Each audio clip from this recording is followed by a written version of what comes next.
We on the podcast, baby. Club Talk. Jay Brody. Yeah, baby, it's that Club Talk. Yeah, baby, it's that Club Talk. You're now listening to that Club Talk. And now, your host, Jay Brody. We are back right here on another episode of Cloth Talk Podcast. If this is your first time checking out the pod, whether you're watching on YouTube or you're listening on Spotify, Apple, iHeart, whatever your device that you use to consume audio media, appreciate you. Make sure you go ahead and subscribe, like, comment, share, all that good stuff. Before I introduce my guest for today, who I'm excited to have on here, I had to tell her husband, like, hold on, man, with all the other requests. Gotta get her on here, man. You jumping the gun. Before we have anybody else on here, I need to sit down with her. Then we can resume as, planned. But before we introduce her on, I'm going to shout out a few people. Of course, y'all know I'm from Philly, so gotta shout out my man. You'll probably like this episode too, Joe. I got a chef on the show. If you are in the tri-state area, that is Philly, Jersey, and Delaware, and you are trying to, or if you're passing through, you want to try something new, some new food, whether you need meal prep done, if you need an event catered, whatever you need, whatever your appetizing needs require, my man Joe can get you right. One of the best chefs out there in Philly. Tap in with that is Joe Chef Life Catering on Instagram. Got the website. You can find everything off the Instagram. So tap in, man. Everything fresh, made to order. You won't be disappointed. Right here locally in Columbus, if you're trying to get right health-wise, trying to get some nutrition in your body, trying to get some workout on, shout out to Whitehall Nutrition Lounge. That is right off of Broad and Yearling. You can get you some health teas, some shakes, and they're building a gym right next door where you can get your workout on as well. If you are in need of any graphic designs, website designs, logo creations, anything to represent your brand and or business visually, hit up my man Deontay Tatum with theflyeragency.com based out there in Dayton, Ohio. Last but not leastly, all the way out there in Jackson, Mississippi. Shout out to my man Jamie Jenkins with HelloBlackManJournal.com. If you got daughters, nieces, sons, nephews, whatever, anything revolving around the youth, Hello Black Man Journal is a platform where he started to help children express themselves through the art of journaling. He also holds annual conferences out there yearly, so make sure you tap in with HelloBlackManJournal.com. Woo! Okay. That was a mouthful. Yes. Man, got us show support to the people who support me. So yes, thank y'all for y'all continued support. All right. And of course, all their links and descriptions and all that stuff will be in the link. Their websites and all that stuff where you can find them, it will be in the link of description of this episode. All right, man. Let me give her a proper introduction. Because I've been seeing the movement. She are everywhere. If you out here in Columbus, she's been popping up at every goddamn event. She's feeding everybody. I mean, she's getting reactions have been nothing but outstanding. Oh man, seen her all around Columbus. Seen her on the Columbus Dispatch. Seen her on Fox 28 Columbus. You see her at the Blue Note. She's a personal chef and gourmet waffle designer, owner of Glorieux Wafulz. Oh, you said it right. It is none other. That's right. We do our research on here. It is none other than Jonette Williams is here. Yay! Oh, man. Why, thank you, sir. Yes. Wife of Ewo Studios. If y'all want to, y'all probably know him as E Will or Evan. His name is Evan. Yeah. I find it funny because when he was on here, make sure I check that episode out. Go back and check that episode with Evan. A lot of people call him his whole business. Yes, they do. Yo, Evo Studios. Yeah, that does happen. I've been called Gloria. Everybo's like, they don't know how to pronounce it, so they be like, hey, Gloria or Glory. Yes. I'm like, I'll take it. Call me whatever you want as long as you eating my food. Yes. Speaking of food, for those who are watching on YouTube right now, oh boy, am I excited. Man, this is one of the pleasures of having a pod. You get stuff like this. You get nice treats, man. I'm gonna taste some stuff right here live on the pod for y'all so y'all can see the reaction. She was like, yeah, I want to see the reaction too. Mm-hmm. You wait till we start recording, damn it. Right. Give a true reaction. Yeah, don't eat my food in private. Right. And then sit up there and come on there talking about, oh, it was so good. People be thinking you lying. Right. So before I dig into this, tell the people what I got here, what I have here. So I'm going to try to show the camera. Okay, so what he has here is for the people who can't see who are just listening. Ooh, this looks good. This is a play off of a recipe that my mother and grandmother passed down. Yes. I am a descendant of Gullah Geechee. My grandmother, mother, right, father, grandfather, everyone was born in South Carolina. So traditionally, everybody knows we have salmon patties. I mean, and salmon patties are known, throughout the South. Yeah. But this is a recipe, like I said, that I got from my maternal side. Yeah. And it's called the Big Catch. Evan named it the Big Catch. So it is the salmon patty waffle. Yes. And then he also has my homemade remoulade inside of it, and, on the side. Oh, yeah. And then I bought him a little hot sauce just because, sometimes, you gotta have a little hot sauce. Normally I carry Black Cap. Shout out to Black Cap. Yes. My old executive chef. But today we got some Tabasco. All right. Now, how you recommend I should dig into this? Should I hit it with the hot sauce first or dip it in here? I would say pick up the triangle because I'm not a messy eater, but just you don't have to use no knife or fork. Pick up a triangle and dip it in the remoulade. Right. So you can try it without the remoulade first if you'd like to, just to just so that you get the taste of the salmon patty itself. No, we're gonna go full fledged. Yeah, you gonna go right in. Yeah. One thing about what we don't do is half-ass shit.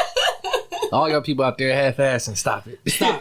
Don't do it no more. Yes. Okay. So we got I'm gonna try to describe what I'm doing for people who aren't watching on YouTube. I know people who are listening, they just like, the fuck is going on? They're cut up into 4 triangles. Yes, so I have 4 triangles. And he's able to dip it into the little ramekin that I have, the little 2-ounce ramekin. Yep. Dipping right now. Mm-hmm. All right. Should I do hot sauce on top? Nah. Okay, just go ahead and go. Yeah, just go ahead. Just go for it. You got parsley hanging from your mouth. Oh, shit. Damn. I'll tell you. I won't let you rock the rest of the show with parsley. Appreciate you. I got you. Oh, my Lord.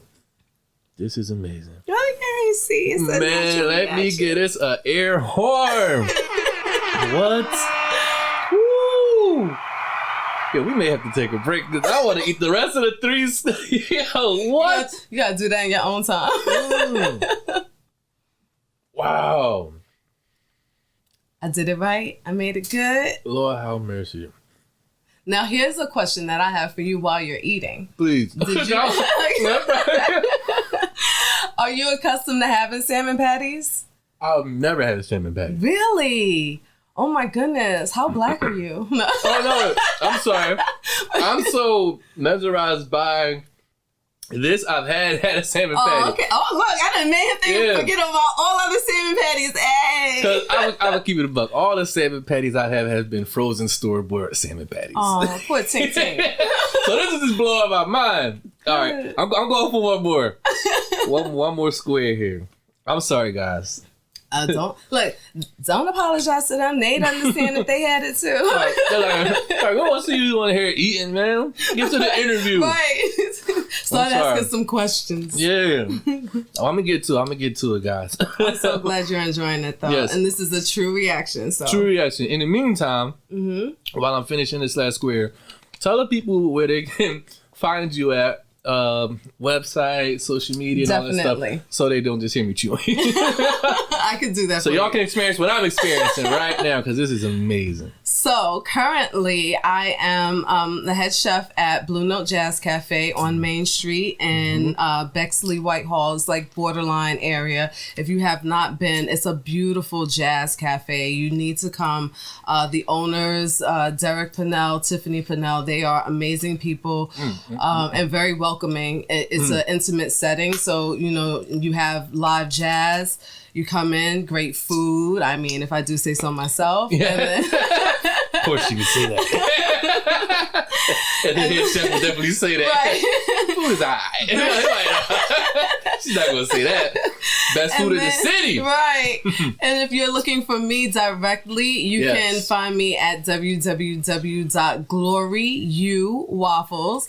And I know it doesn't look that way when you, it doesn't look like it's pronounced that way when you look at it, but it's very exotic spelling. It is. It's Glorieux as in xylophone. Yeah. WAFULZ.net. Now you could do .com because I own that as well, but I go with net because I mean my name is Jonette, so I mean, so you can also find me on Instagram under Glorieux Wafulz as well as Facebook and TikTok. There it Glorieux is. Wafulz. Yep. TikTok, man. Woo. Okay. Man, oh man. So much to talk to you about. Oh man, okay. So I was jotting some notes down here and stuff like, okay, there's some things I want to talk to me about. So hold up. Okay. Shout out to East Coast. I'm an East Coast kid. Yes, sir. Flatbush is in the house. Yeah. Huh? 90s is in the building. East Flatbush. Let's East Flatbush. Yes. You want to make sure people get it right? Yeah. Okay. Brooklyn. Anyone from Brooklyn would be like, hold on, the 90s. That's East Flatbush. So, yes. Yeah. Okay. So originally from East Flatbush, Brooklyn. How do we get from? And we're gonna go back. I'm gonna dig into that, but you know what? Let's do it in order because first time on the show. Okay. So let's slow walk this story for people who are getting introduced for you for the first time. Because what I think is probably what tends to happen. A lot of times we focus on what the person is known for. Like people just like, oh, the waffle lady, probably. Yes. Legitimately, I get that all the time. People don't know my name. Oh, it's the waffle lady. Yeah, I'll take it. Again. Right? You're like, man, call you know me whatever you want, something. as long as I'm feeding you. That's all that matters.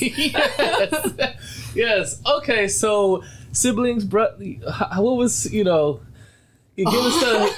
We're gonna dive into it. Oh, okay. We're not going to dive it. that much into it because there's a lot to dive into. Only child, oldest, youngest, I middle. am my mother's only child. I have siblings. Yes. Okay. I have plenty of siblings. I was raised with my sisters. Okay. How many? Okay. We're gonna go with two. I have more in the house. In the house, yeah. Yes, okay. I have two, but more outside of the house. Yes, okay. More outside of the house. And where with those two, where do you fall as far as I am the baby. Yes, I'm the baby. Okay, did they make it rough for you?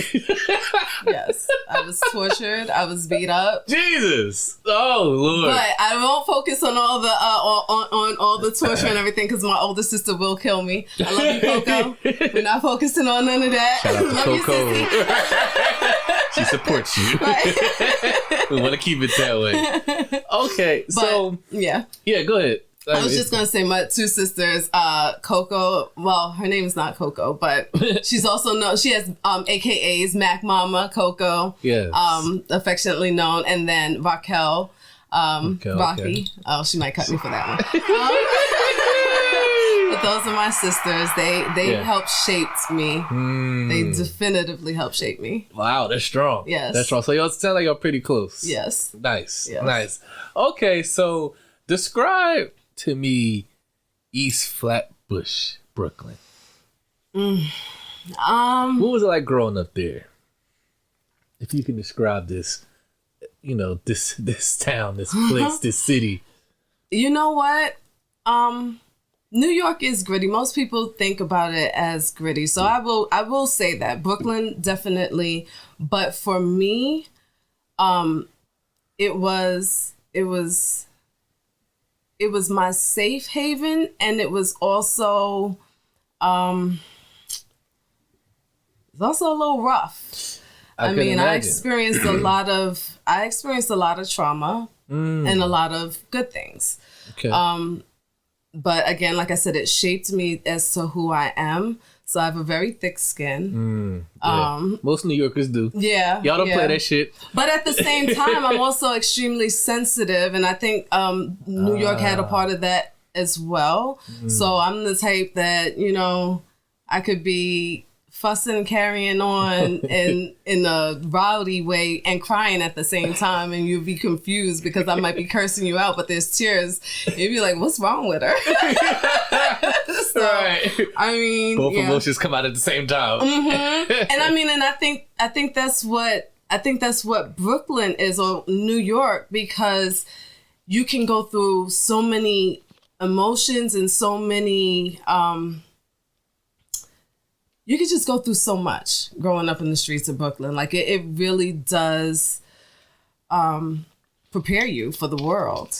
You know what I mean? Like I realized that I'm able to go anywhere and still carry myself a certain way because of being raised in Brooklyn. Yeah. Would you say there was a lot of like more so you have to like to fight? Like, it's either killed or be killed type of mentality. Like, if I don't, you know, do what I gotta do and handle myself, I'm pretty much food. Like, I would get eaten a lot of out here if I'm not. Well, yeah. I mean, because the East Coast is like that. Because I'm from Philly, right down the street from New York, 2 hours. So yeah. So I kind of like we're kind of like y'all Luda's cousins. I know. Yeah, it is true. Because I've been to Philly too. But like the last time I was in Philly, I was very young, like teenage young. So it's been years. It's been a very long time. Yeah. But I mean, it's definitely walking down the street. It's not like what people picture though, because I can't stand that. A lot of they times, over-exaggerate. Yeah, they do. And it's because, for me, I want to say it's because there's a lot of people, there's a stigma on New York. We're like pit bulls. You know, there's a stigma. Yeah. People see pit bulls and they think, oh my gosh, it's such a vicious dog. Oh no. Yeah. But when you think about the Little Rascals, Petey was a pit bull, and Petey was the best dog ever. He was really good with kids. Yeah. I mean, he was protective when he needed to be. And that's what New Yorkers are. That's what Brooklyn is. You know, we're protective when we need to be. We're shiesty when we need to be. Yeah. You know what I mean? And we're wholesome when we need to be. Yeah. And we're just like, New Yorkers are not brash and mean like everybody says. And we have that bad reputation. Yeah. So when people move there, they become brash and mean because they think that's what we are. Yeah. And it's just really, we have no tolerance for bullshit. Sorry. Oh, I'm sorry. No, you can cuss. Oh, okay. I'm like, bullshit. Fuck, bitch, motherfucker, goddamn shit. You can do it all. No censorship here on Cloth Talk. Okay, good deal. Because I got a mouth on me. I love it. I'm here for it. We encourage it here on Cloth Talk. Good deal. Can't tone down nothing. Wow. Okay, so most of it sounds like your childhood was just like, hey, I gotta do what I gotta do. Survival of the fittest. Mm-hmm. How was your high school experience? Well, you know, I didn't have a full high school experience because I'll be 100. I have no problem with, you know, I definitely dropped out of high school. Did you? I did, not because 10th grade, 11th grade. It was 10th grade. 10th grade. And I dropped out because honestly, I was pregnant. Got really pregnant. My oldest daughter, our oldest daughter, she is 27. Okay. This is why Evan and I are grandparents. Yeah, because when he told me, he was like, I was like, yeah. I'm like, how, Evan? You got houseway. Makes sense now. Well, when a man and a woman. Come sit on my lap so I can explain. This is what happens. But yeah, so okay. But my high school experience, clearly I'm a small framed person. Yeah. For those who are watching on YouTube. Yes. Skinny. I had long hair, light skin, technically, I guess, or brown skin, whatever you want to call me. But I was picked on. I was bullied. You know what I mean? I was like, I was definitely smart. I wasn't in the top classes, and I think that's just because I was trying to keep myself sort of in a median type space, and I wasn't like technical nerd, but I was that person that knew the popular kids. Okay, yeah. I knew the nerds. I knew the in-betweens, but I still somehow fell into getting bullied. And it is what it is. Yeah. You survive it. Yeah, you play both fields. It's kind of like blending into it's almost like blending like a chameleon. Like if I could just, no one will see me because I could rock with you guys and I could also hang out with you guys. Y'all accept me. Y'all accept me too. So we're cool, right? Until we're not. Until we're not. Until you got somebody knocking on your door like, I want to fight you. They pull up at your house? Oh yeah, I had that happen. They pull up to your house? Oh yeah. God. What are you doing to people to pull up at the crib? I don't know. That sounds personal.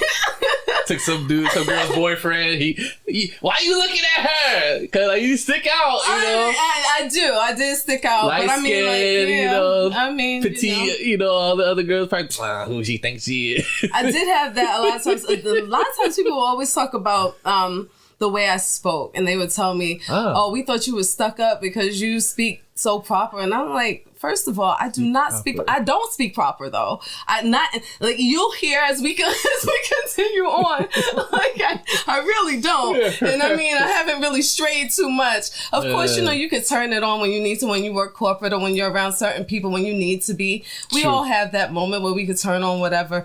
But it was also, you know what? I will say that my mother, my grandmother, my grandfather, the way they raised my sisters and I, we were extremely fortunate. We were blessed because they had us immersed in our culture. And because of that, I may have had a little bit more in my vernacular than someone else, but that was seen as me being stuck up and bougie and things of that nature. Right. This is interesting where how one little detail or difference in someone's family background automatically makes you look so polar opposite or not one of us because that one little detail or background of your family well, what you mean your background is so you're not black what the fuck? I didn't say that at all. Where y'all get that from? They just be making stuff up. Interesting. Okay, so I do have a question about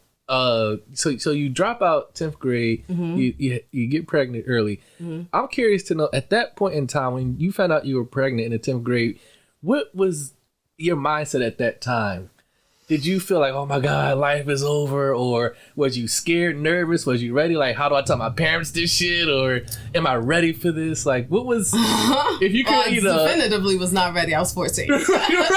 So no 14-year-olds definitely not to take on parent duties. In any way, shape, or form. Yeah, what was going through your mind at that time? So there was a lot behind me getting pregnant. It wasn't just, cut and dry. So, because obviously that's not planned. No, it definitely was not. Yeah. And I found out that I was pregnant very far along. Again, I'm very small. You see those on TLC where they find out that they're pregnant when they're giving birth. I wasn't that bad. Yeah. But I was 5 months when I finally so you found had no out. idea. No, I didn't. Wow. I just thought that maybe I was stressed or, because my monthly wasn't, without going too far into it, was, and I was still young. So figured out your body.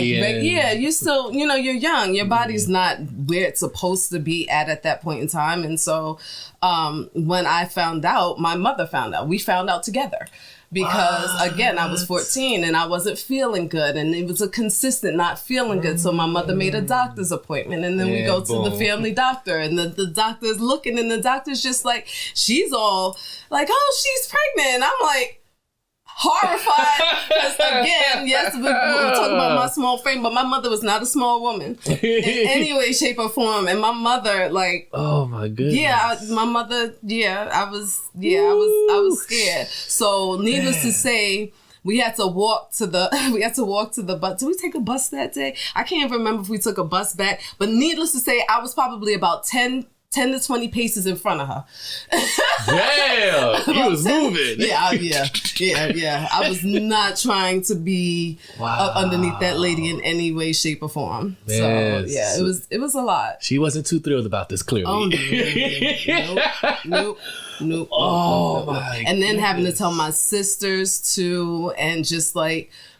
We were already going through things because we had just lost my grandfather the year prior. Yeah. My grandmother was suffering through Alzheimer's. Oh, wow. So it was a lot happening already in the household. Yeah. So then to have a teenager pregnant in the house is just, it's a lot. It's like, boom. Mm-hmm. It was just extra. Hey. Yeah, those are like small things. Like those are like event-changing life experiences and like, you know, dealing with death, sickness. Mm-hmm. Those are like haymakers. They're like, boom, boom. It's not like, we can fix that later. It's like, no, we have to address it now. Yeah. In the moment. Wow. Mm-hmm. Wow. Yep. So you have your daughter. Mm-hmm. What was the experience like being a young mother, raising your daughter? Honestly, it was like having a little sister. Really? So yeah, and not intentionally, not like I didn't look at her as my little sister, but it was like that because I was a young mother. I lived in a household with dominant females. My mother, my two sisters. And even though my grandmother was in her dementia state, my grandmother was always, you know, she was always a key role in my life as well. Yeah. And so, you know, I had my sisters. Of course, they say it takes a village, and legitimately it does. Even now with our two youngest, we still, you know what I mean? We still need that we still have that village. But, you know, there were times when my mom would tell me what to do. My sister would tell me what to do. My other sister would tell me what to do. So it was just like, it was overwhelming because, you know, again, I'm still a child, so I am being parented as I should, but then I also have the parent. Exactly. So it's like, how do you do that? You know, how do you make that work? Yeah. So it was difficult. Yeah. It was difficult, but it was good. Yeah. So. Yeah. It's interesting because, like, you know, as far as like the stories that I hear with young pregnancy and, you know, becoming young mothers, it seems like if they don't feel like they don't have support around them, it's the most horrible experience for that young woman raising, you know, whether it's a boy or a girl at a young age. But luckily for you, like you say, you had that family around you to at least help you with that. So, man, like, I could imagine if you just like by yourself and try to figure it out. Oh, Lord. That wouldn't have been a thing. And the other part of it, too, is that my mother, like I said, I was my mother's only child, but my mother had me so old. So we were at the opposite ends of the spectrum. My mother didn't have me until she was 40. Wow. Yeah, and then I had a child. Here you are. Well, no, sorry, I was 15. Yeah. I was pregnant at 14 and gave birth at 15. Okay. That makes a big difference. Right.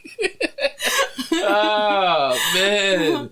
Did you ever feel like you let her down, like internally? Of course. Did you? Of course, yeah. Because my mother, she put so much into me. Not to say that becoming a young mother is a bad thing. One thing I can always be thankful for is that even though I was a young mother and I did have those strong, dominant women in my life to show me how to still, even if no one else respected me, still show me how to respect myself. Yeah.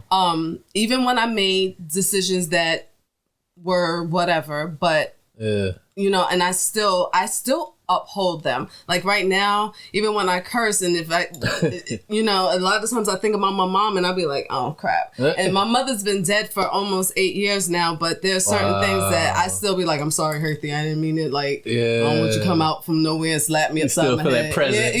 Yeah, legitimately. Wow. So, it was a lot, but. You made it through. You did it. I'm still here. Right. Wow. Okay. So let's shift gears. I'm curious about this. How you and Evan meet? Because I didn't get a chance to ask him this when he was on here. Why are you gonna do this to me? Because this feels like a setup. So hold on. So for people who are listening, Evan's actually going to be coming back. Oh, great. Yeah, so he said he's coming back. So I was going to hold that question until he got back, but I'm not sure how long he's going to be. So he'll see this response when he watches back, or he'll probably say, "No, you got it wrong. You got it wrong." He will definitely say I got it wrong, but I promise you, what I'm saying is 100% the truth. Accurate. It's 100% accurate. Yes. So he can't find no holes in the story that you're about to tell. And I have two friends. That can verify because we met because of my friends. So what happened was, yes, I worked with this guy. His name is Dwayne. Hey, Dwayne. Shout out to Dwayne. Dwayne is also a fellow New Yorker. He's from the Bronx, though, but I still love him. Okay. Like, you know, Brooklyn and Bronx, we got our beef. But anyway, I digress. Okay, so. Dwayne was calling me and asked me to come hang out with him. Okay. I was actually with my other friend, Maisha. Hey, Maisha. I was with my other friend, Maisha. It was her birthday. It was her birthday. Her and her daughter. They share the same birthday. Oh, wow. Well, they share the same birthday. Okay. So it was April 9th. Oh, wow. You definitely can't dispute that. When they throw out the dates. Right, April 9th. April 9th. And Dwayne was calling. He kept saying, yo, come hang out, you know, come hang out with me, whatever. And we were doing like a family thing because, like I said, their birthdays are together. So we were with the family, and my daughter and her daughter also best friends at the time. Gotcha. So you know, we just got finished eating dinner. We were at Easter. We just got finished eating dinner at Mongolian barbecue or something like that. Okay, and no, it was Mongolian barbecue. Yeah. And he asked us to come to Adobe Gila's.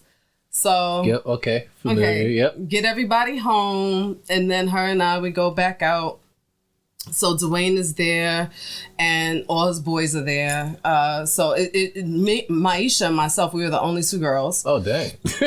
And there was probably, let's see, I don't know, like 5 to 6 dudes. 5 to 6 Y'all two is only girls. Yeah, and Evan. But I mean, I'm used to that too. The way I grew up too. But anyway, he wasn't intimidated. No. So we're sitting there, you know, laughing, kikiing the whole time. Evan is off in the background. He's there, but he's not really interacting with us. Okay. He's kind of off to himself. Yeah, he was, you know, off to himself, but still there. Yeah.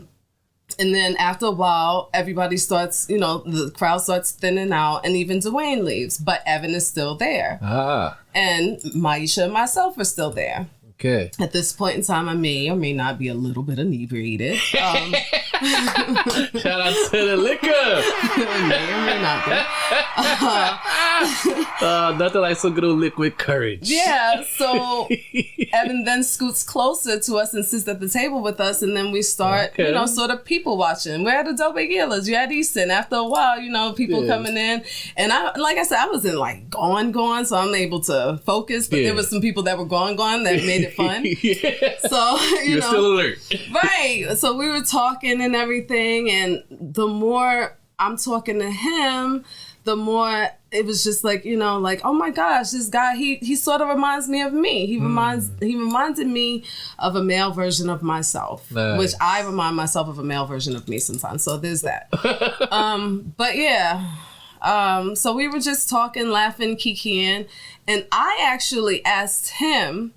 He never asked me for my number or anything like that. I asked him, and it wasn't with the intention of dating. Evan. But that's a part where he go like, nope.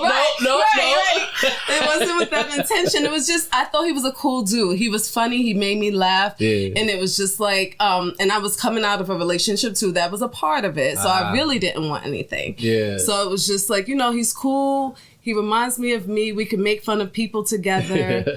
So I asked him, I was like, this is where he lied. Because again, I'm from Brooklyn, East Flatbush 90s. Shout out. He's not here to defend himself, but when he comes, I say the same thing. I ain't scared of him. You stand by it. Right, I stand by what I say. But you catch him in a lie. Right. I grew up in surrounded by Jamaicans, and that is what I was also, the culture I was immersed in, and also what I am. So I love reggae, I love soca, I love anything that has to do with the islands. Shout out to all the islands, Haiti, all of everybody. But so I said to him, hey, do you like reggae? He was like, oh yeah. I was like, oh, for real? I said, well, we going to Scully's on Sunday. You should come with us. Okay. And he was like, okay, cool. All about it, everything. I was like, it's fun. Get to Scully's, him, myself, Maisha. We're having a good old time, everything. Nice. So I'm thinking, come to find out, years later, this man says to me, it's so disrespectful. So disrespectful. He tells me finally he hates reggae. He calls it the black people techno. Oh, shit. Yep. So I want all the reggae heads to hit up E-Will. Damn. Damn. So needless to say, he was clearly just trying to, pull a quick one on me so he could go out with me. But so this comes out years later. Mm-hmm. Yeah, it was maybe like maybe a year, 2 years or something into it while we were still. Well, probably 2 years we were already married. We got married quick. So it's a little fuzzy to me whether or not we were married when I figured it out after. But either way, we were too far gone when I realized he was lying to me. Wow. So, yeah. So he denies this, though, that he was not lying to... Oh, no, he'll tell you he doesn't like reggae now. Like, now it's okay, because now I know. But... Right. Well, he got you now. Before, Don't do that. It's crazy how men will just say shit just to get the girl and really know I didn't care about that shit at all. I was just trying to, get on with you. Clearly. Like, what's that artist's name again? Mm-hmm. This our song, remember? But you know what? Now I can say he has sort of come over to the dark side to a certain extent. Okay. And I think Afro beats had something to do with that. It's helped. Yeah. And then him being an alley burger helped too because they play a lot of reggae and stuff. So he has no other choice. Right. With the reggae, soca, and it's R&B night, of course. But you know when the DJ comes in, they do a nice little mix. Yeah. So every environment you're in, you're forced to listen to it. So you kind of start like, all right, this ain't too bad. All right, I like it. Besides the fact that when I clean and stuff, usually clean cooking or whatever, I will turn on my, like I said, reggae, dancehall, soca, whatever it is, hip hop, rap, whatever. Yeah. But primarily those things. Wow. Yeah, so he has no other choice now, and I have definitely done it to my all of my children are immersed in. Everybody has got it. Yeah. So if he either got to get on board or. You can't beat them, join them. That's what they say, right? Pretty much outnumbered. Wow. Okay. So what we're going to do, we're going to take a quick break. We're going to play some music on the pod. Oh, I forgot to announce it at the top of the show. For all my independent artists, y'all know I play music during the breaks of the pod. Cause I want to finish fucking this waffle up. So, I ain't gonna lie, I'm still smelling it. For those who are, it's right here by my foot, and the smell is just still coming through this. And I'm smelling. I'm man, I want to finish this. So during this break, I'm gonna fuck this up, and we gonna come back. We got so much more to talk about. But yeah, so for my independent artists, if you got music you want to get played on the pod, send that to clothtalk5@gmail.com. Make sure you send MP3 file, name and title of the song, and your social media so I can show you love. Before we take this break, Jonette, where can the people follow you and find you at again and all that good stuff before we take this quick break? www.GLORIEUXWAFULZ.net. It is. Or Glorieux Wafulz on Instagram, Glorieux Wafulz on Facebook, or 614-715-4513. It is. Make sure y'all tap in, follow. And if you're out here locally in Columbus, man, like just check your local flyers and stuff. Like more than likely she's going to be set up, like she just be everywhere, man. It's hard to keep track. But without a doubt, make sure you go through Blue Notice. That is a guarantee. All right, we'll be right back here on Club Talk Podcast. Don't go nowhere. Blue dream by the pound, pitching them, curving them batters. Young Cuban on the mound. Rest in peace, Jose Fernandez. Y'all better show me some manners, or y'all gon' go broke like you hammer. I'll come and tax every bag up you fucking re-up at the palace. I'll be with Sarah. I don't fuck up with mascara. We might just get flying Zara and get rich, but don't worry. And heck is jumping, no hurry. We don't look forward to marriage. We just more into them carrots. Condos in Paris. One text and all of them problems have vanished. Opposite side of me where you don't wanna be. Come through with some old heads that'll shoot where you gonna be. Trust me, your triple OG is a son of me. Free of charge, it was fun of me. You know if the tribe is involved, I'm putting bodies in morgues. I punch a kangaroo in the face. Don't be fucking with my dogs. Niggas coming for what's in the safe. Niggas leaving with a loss. Fuck niggas gon' stay dry. Take my energy, you tried.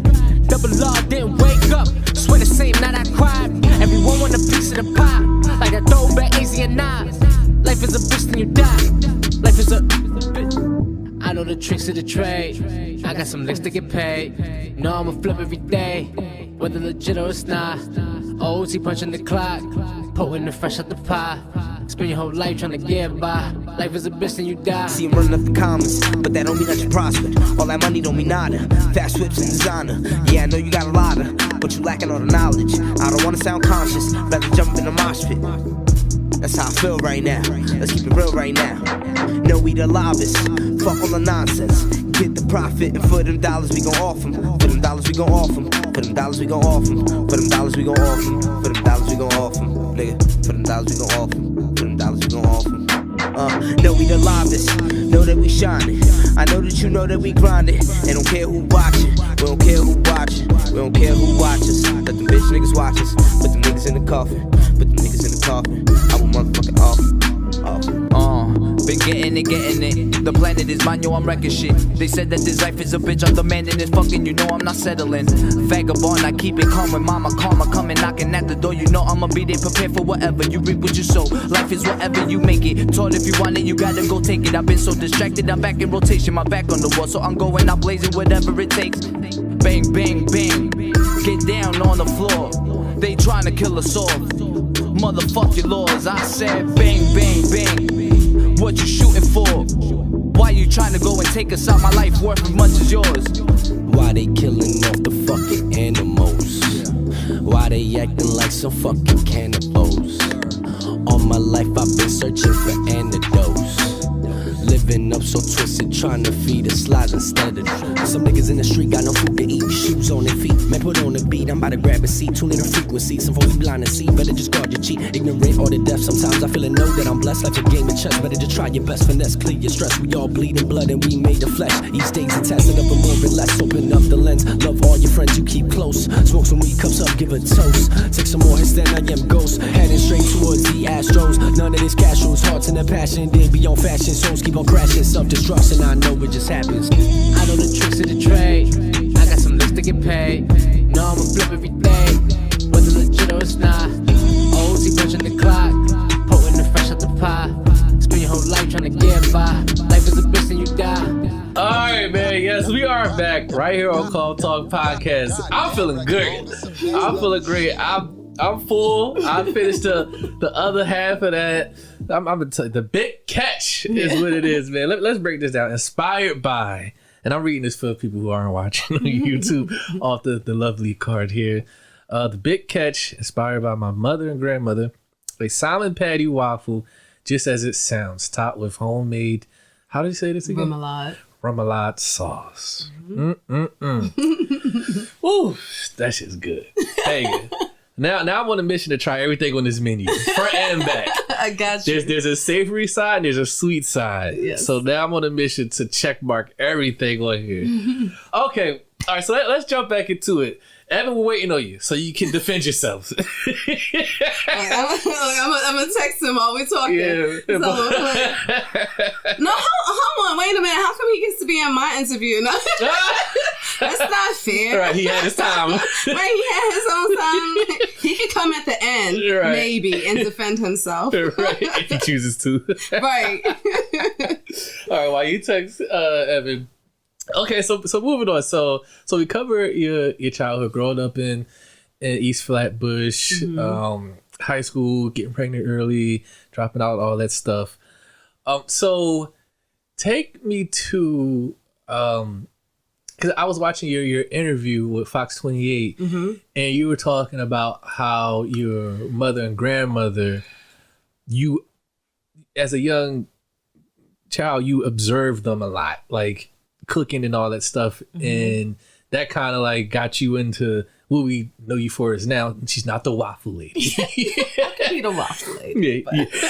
It's fine. It's fine. Yes. So I'm curious, like your relationship, and you before we took the break, you were telling me like your mother was pretty much a no nonsense type of lady.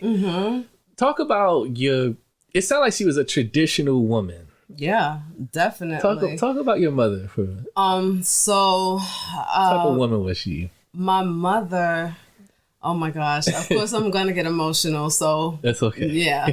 But my mother was amazing. And like they say, you don't know what you have until it's gone. I'd say that I knew what I had, which is why it hurts so much that she's gone.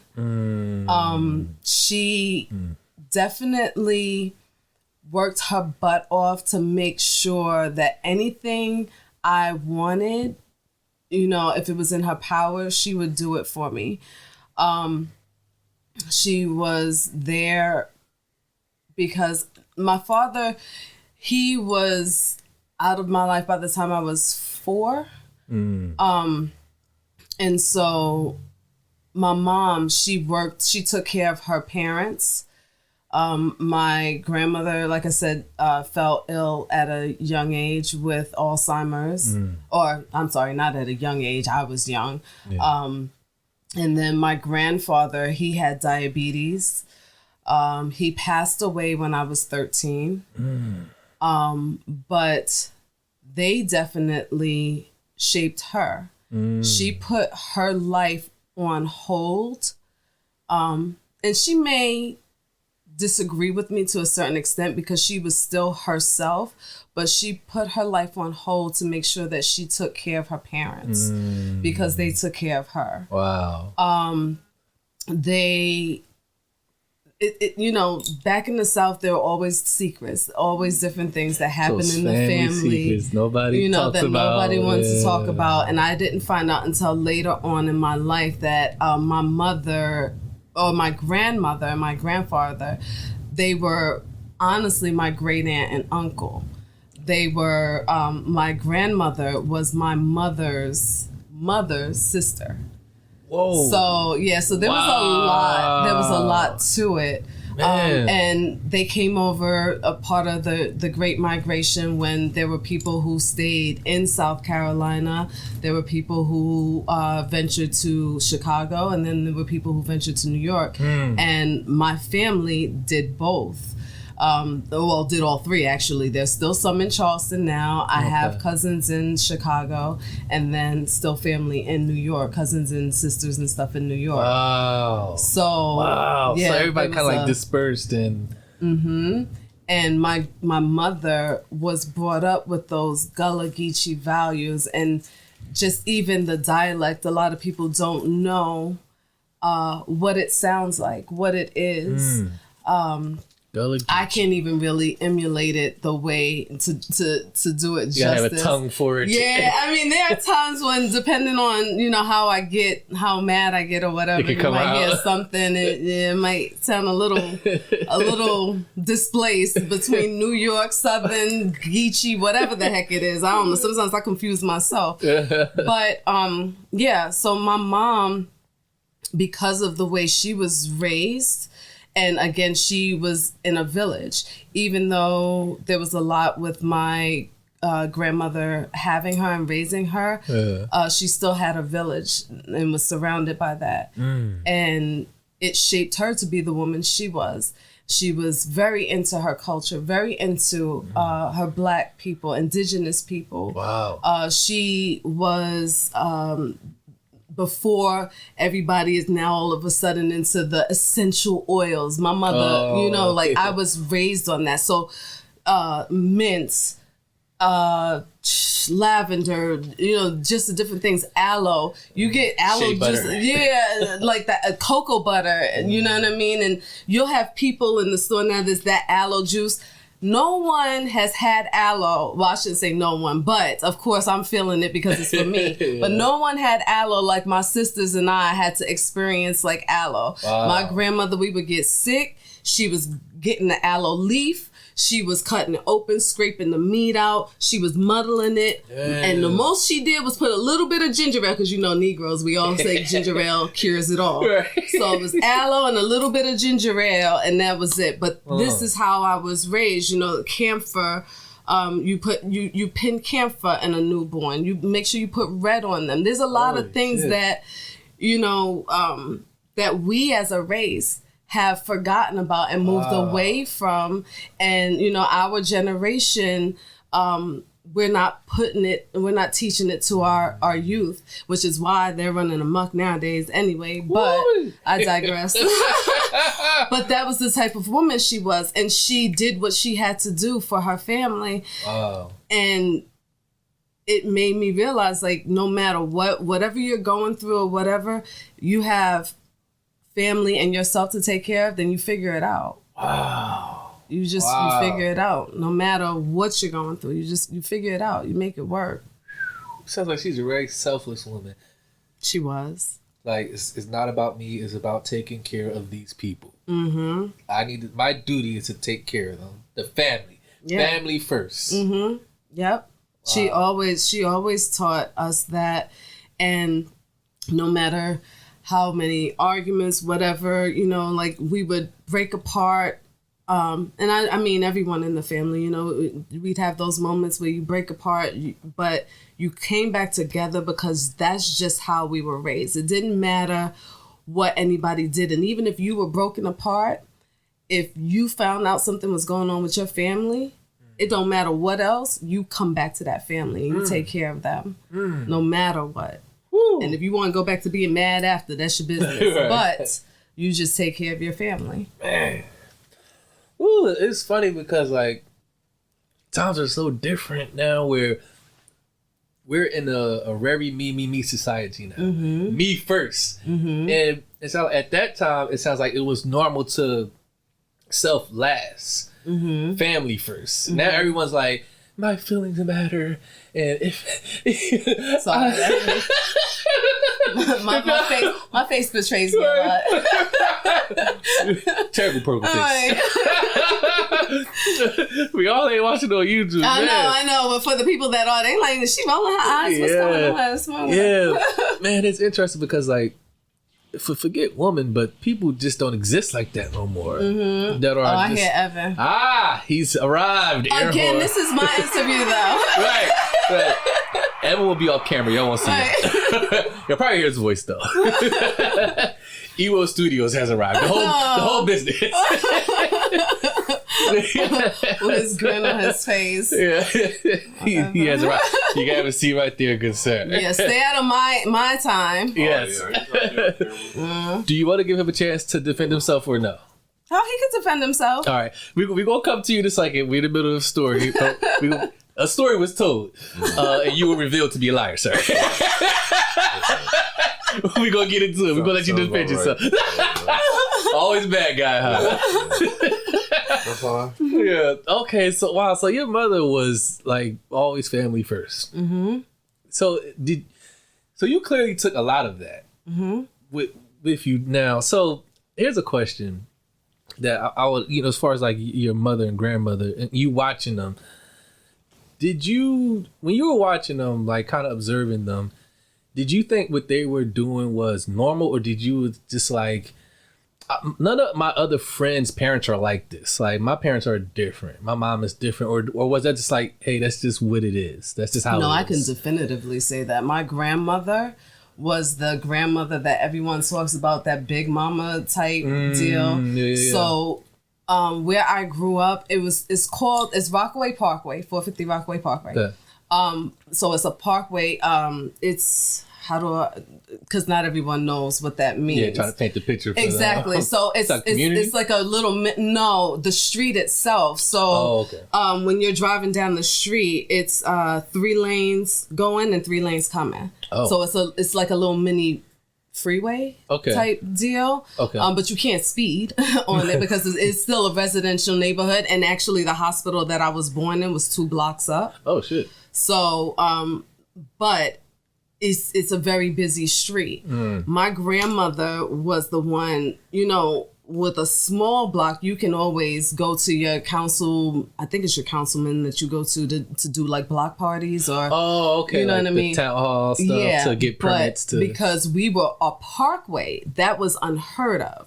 My grandmother stood about 4'11". Wow, small lady. Very small, but thick in stature and very boisterous when she needed to be. Oh, you felt her presence. You felt her presence. And my grandfather was her Gestapo. My grandfather was about 6'7". Damn. Yeah. Woo. So needless to say, the two of them together, it was like right. Looking at it. Yeah. But my grandmother, she was able to go to whoever she needed to. She was able to get block parties. She was able to get whatever permit. She was constantly, I don't know, people know Mayor Dinkins. My grandmother had contact with him. If you from New York or whatever, y'all know. Yeah. My grandmother was constantly she was out there. And she was that. Is Evan. See, already messing stuff up. I can't even talk. He's trying to sabotage me. Anyway, but so my grandmother was that one too. If she saw your kid doing something wrong on the street, she would whoop your kid if they needed it. She would chastise them if they needed it. And if a whooping was needed, not only was she beating them, but she was also letting them know, go home and tell your mama I whooped your ass. And then if she has a problem, tell her to come see me. This is where I'm at. Goddamn. Yeah. Straight like that. Yeah. Damn. Yeah. This big of a woman. Right. But she played no games. And I saw her like go after my grandfather. And like I said, 4'11", 6'7". Yeah, it didn't matter. My grandmother was, fearless. Yeah. So, and that's where and I mean, honestly, I can say that about my great aunts and about my great uncles. Like they, so the whole family lineage is like this. Yeah. No one's a pushover. No. I have a few cousins right now that I can probably name too, and an auntie as well that probably would. Woo. Yeah, I mean, sometimes I still deserve a butt whooping, so I'm hoping that they don't listen to it and decide to give it to me. Right. But yeah. Wow. Yeah. Man, interesting. Okay, so let's put a pin in it. We gonna come back to it because, all right, Evan, pull that mic close to you real quick. People can't. He's on camera right now, but we're gonna give him an opportunity to defend himself. Yeah, all right. Go ahead, scoot over to that mic. All right. Next interview you have, I'm coming on it. I'm just saying. Look at you, and you messing stuff up. I'm sorry, I didn't do anything. Okay, Evan, name me your top 3 reggae artists. Yeah, I can't. I like how you like that setup? I like that. That was a good setup. That was cute. Yeah. So does that give you a little hint what we talked about? Oh yeah, straight live. Yeah. Yep. It sounds like black techno, bro. Yes. I can't. So she gave us what she stands by is the accurate version of how y'all two met, because I asked how y'all met. Mm-hmm. Do you want to tell your version? Oh, we met up at Adobe Gillis. My homeboy was like, he kept bugging me to come out. He's like, come out. I was like, all right, bro, I'll come out. Same dude, Dwayne. But one of my other Metro boys, Malcolm, he was up there too with Big Carlton and a couple of guys from the crew. So I was like, all right, we'll go out for a little bit. So, I mean, I went to Adobe Gillis and she was up there with one of her homegirls with Dwayne. Yeah. And so that's how we met through a mutual friend. Yes. Yeah. And then she was like... I mean, we kicked it for a while, and then she was like, I don't know, it came up about going to the reggae spot. And I was like, oh, yeah, I love reggae. I was like, I love whatever you love, sweetheart. Now, here's my question. Whatever, bro. What prompted you to just go along with say, yeah, I like it? Was it to... What was the reason? Just like, yeah. Well, you know why. Clearly. Why not? But I wanted to go. I wanted, you know, if that's what she wanted to do. That's what she wanted to do. So I want to go with her and the girls. And, that was your opportunity to.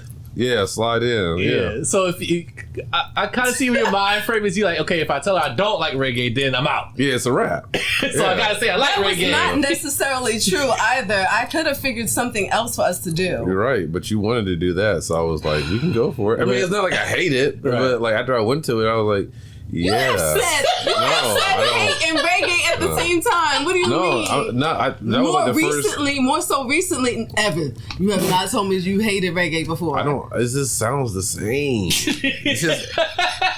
I'd be like, have they changed the song yet?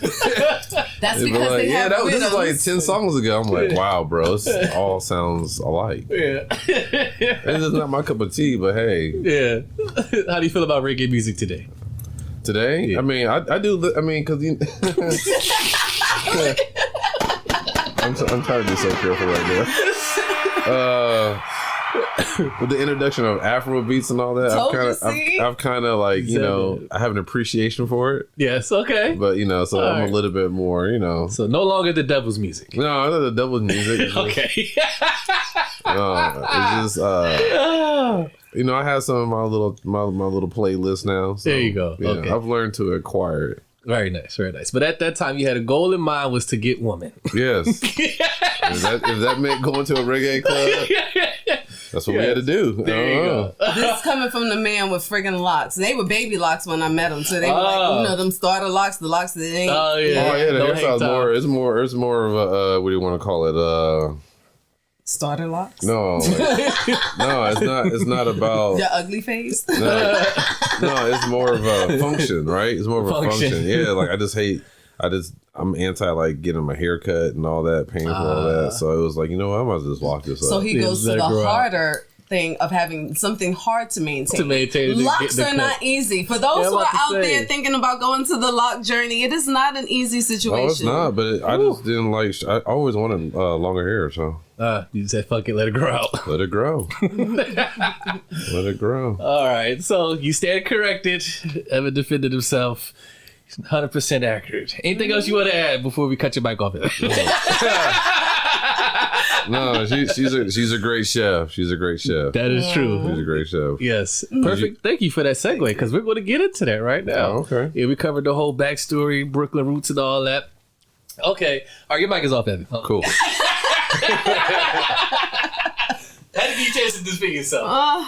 For those who want to check out Evan's episode, y'all can do that by going to Cloth Talk on Instagram, IG, Facebook, YouTube, all that stuff. And these paintings that y'all see right there is the work of Evan. Some of y'all may call him his whole business, Evil Studios. Yeah. That's Evil Studios right there. Okay, all right, so let's transition to, so how do we get from Brooklyn to Columbus? Let's get there. How does this move happen and why? How did you end up here? Because a lot of people ask me that, like, how the hell you end up from Philly to fucking Ohio? Yeah, no, people do ask me that all the time. They be looking at me like, why? Why are you here? Same reaction. So like, and for a while too, for myself, it was like, why? Why am I here? Yeah, I see yourself that too. Like, yeah, I ask myself that stuff too. Okay, so a part of it was, again, I moved here in 2001. And in all honesty, it was a mixture of things. So I used to work in Chinatown. For a time, I worked in the World Financial Center. And ironically, I was a temp when I was working in the World Financial Center, and my temp position ended. Jesus Christ. Lord have mercy. My temp position ended. And then Well, what happened was the company, I also wound up working for actually an amazing company. It's no longer around, which that was a part of it. It was called Globix. It was an ISP, internet service provider, for those who don't know. I worked in the marketing department. I loved it. When I say that place shaped me a lot, it really did, because I was in my early 20s. No, I was in my late teens. Yeah, I was about 18, 19 when I started working at Globix. Oh, wow. And then I left when I was about to turn 21. But for those who don't know, Chinatown, World Trade Center, very close, very adjacent to each other. My oldest was in a school in Chinatown on 9/11. That fateful day, I had just dropped my daughter off to school, and I had to take a train to the bus, and then we had to walk to get to her school, because I lived in Brooklyn. It was in Manhattan, Lower Manhattan. So I just dropped her off. I'm walking back to my job, and as I'm walking, I'm getting a little bit closer. I hear this loud, like, bang, but it was like something I never heard before. And the only way for me to describe it is if someone took the huge, like, you know, the large dumpsters in the back of businesses. Oh, okay, yeah. The big green dumpsters. Yeah. It's like if someone picked one up, like friggin', I don't know, Hulk picked one up and just dropped it. That's what it sounded like. Damn. And I was just looking around and sort of confused. So as I'm getting closer and closer to my job, I'm starting to see people running toward me and away from what was happening. And I see people with soot, things on their face, and I'm really confused. So I was just like, oh, you know, like, what's happening? And there are people in tears, but they can't really convey to me what's going on. Wow. So then I got to my building, to the building where I worked, and that was on Center Street, and it's literally right across the street from federal buildings, like all of that down there. If you ever paid attention to Law and Order, you know, when you see the courthouses and all that, it's all of that down there. Oh, shit. Yeah. So, so I was literally worked right across the street from a jail, a detention center, basically. You know, when they transferred them to Rikers Island, they would hold them there.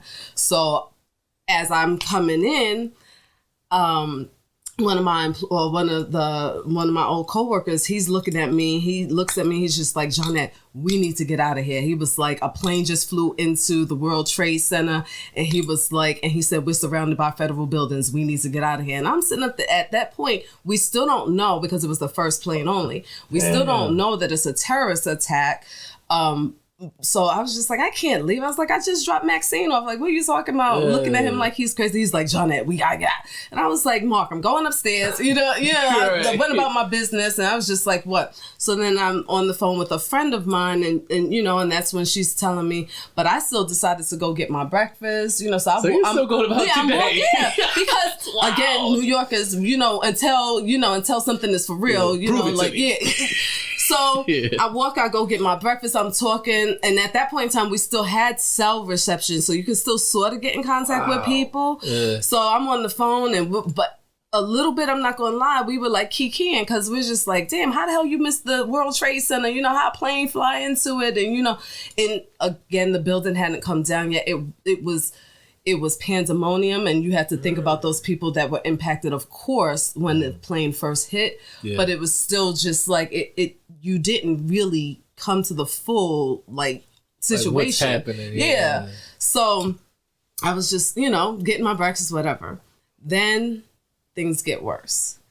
There's movement to be a second plane. And then the next thing you know, the second plane hits the building. And then that's when everybody's just like, oh my gosh, this is a terrorist attack. And then you hear about what's happening at the Pentagon. And, you know, so it's just like, now I'm freaking out, because now I'm just like, oh my gosh. But I'm still at my job, because, you know, we don't know. You don't know that it's going to implode. You don't know. You know, you have no clue what's playing out. So, of course, I'm, you know, calling my family, contacting them, and we're trying to figure out, you know, what's going on. And then I go up with a couple of my coworkers, and we were on the roof of our building when we saw the first building come down. That's when it hit me. Damn. Like, oh shit, my daughter's school is very close by. And so now I'm just trying to figure out how I'm going to get to her. And so in the way the buildings were made, if they weren't made to implode within themselves, because of course they're over 100 stories tall, they would have taken out my daughter's school. So now it's like everything is coming to me, and it's just like, I got to get my baby. So one of my coworkers came with me, you know, I'm sort of freaking out. And of course, as people are running away, we're running towards. Yeah. And so you see everybody would sit, everyone's crying. There's so much stuff going on. And it's just like, I don't care. I have to get to my kid. And by the time I finally got to her, you know, I'm in tears. It was so much. Man. And the job that I was working at, Globix, it was getting ready to go under. So I had already started, honestly, looking for another job in a marketing department. Anyway. So yeah, I sort of was. And I got, but I was still at Globix for a while after. But at that point in time, nothing was normal. When I went to work, like after we were allowed to go back to work, when you get there, there's nothing but tanks around. You seeing, like, you know, if you go overseas, a lot of times, like, when we were in Turkey, you know, they carry their ARs and stuff like that's what it was downtown Manhattan. Damn. You see tanks, you know what I'm saying? You see people with AK. It's nothing like you've ever seen before. Yeah, it was crazy. It was just like, this is for real, like our life. Zone. Yeah. So, you know, coupled with that and the fact that, like I told you earlier, I had so many people in my ear when it came down to raising my child. And of course, I don't want to be disrespectful to my mother, to my sisters, because they have experience, you know, and they're trying to help me. Yeah. It wasn't a bad thing, but it was just like, I still needed to learn how to be a mother to my child. Right. And I need to do that without so much outside influence. There you go. So my oldest sister, Coco, actually, another sister, Queenie, passed away. She was out here. And Coco came to stay with her, and she established a house out here. She lived in Westerville, and I had never been out of Brooklyn. You know, I mean, I never lived anywhere except for Brooklyn. Yeah. I mean, I was fortunate enough to be able to travel and you know, go different places. But so for me, it was just like, well, I never went away to college. I didn't do those things. So let's experience this together as a mother-daughter. Wow. Let me give my daughter a fighting chance, especially because I was so young and I didn't have the money that I needed to put her in the top schools that I wanted to, because education is very important. Yeah. So, and that wasn't lost on me because I dropped out. You know what I mean? So I wanted to give her opportunities that you exactly. didn't have. And when I came and visited my sister out here, at that point in time, she lived in Westerville. So my daughter went to Worthington Elementary, and you know what I mean? So it was, I know. Talk about changing lifestyle. Right. So that was the reason. That was what brought me out here. It was just like, I need to make a big move. I need to be a mother to my daughter. Yeah. And at this point in time, I really don't have anything. You know, my daughter, at that point in time, she was in school in Chinatown because a friend of mine let me use his address, and, you know, he lived in Manhattan. I was able to get her in a good school. Yeah. That was always a priority for me to make sure that, you know, she's straight. Exactly. Yeah. So it's possible, you know, as much as possible. So when I moved out here, I'm not going to lie to you, the first thing that really, that sold it for me, Giant Eagle and Kroger. And I'm dead ass. Like, Giant Eagle and Kroger sealed the deal for me. That was a selling point for you. It was, because food is important to me. And even though I'm like a stick figure, I promise you I could eat you under the table. Oh, you could throw that out. Yeah. But the thing was, don't get me wrong, anyone from Brooklyn, you know, or from New York, there's some really nice grocery stores, but C-Town, Pathmark, y'all know what I'm talking about. Pathmark. You know what I'm talking about. And they got the sawdust on the blood and everything from the meat. Sorry, let me correct myself. The myoglobin, because it's not blood. You can't keep blood in an animal that's already dead. Yeah. But anyway, so yeah, I mean, save a lot. Man, I'm not gonna lie. Like, even Big Bear, because Big Bear was still around. All of that, it really, like, it clinched it. I was just like, oh my gosh, I love these grocery stores. You have all of this. But then, of course, you know, I miss my fishmongers and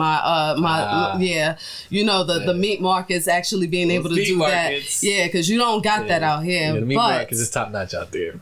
Exactly. Yeah. So, but yeah, and those are selling at that point in time, it was, and the schools, like the school for her, the school system, and just where we were, I just felt like it was a fighting chance. So you took a leap on faith. Fresh start, Ohio, here I come. Jesus. That's where we're gonna start. Wow. Yeah. So my sisters were out here, and then. And all three of them at one point in time were here, and then now I'm the only one. I'm the only one left. The only one left here? Mm-hmm. Them heifers left me. Damn. Yeah. That's messed up. Exactly. That's how I feel.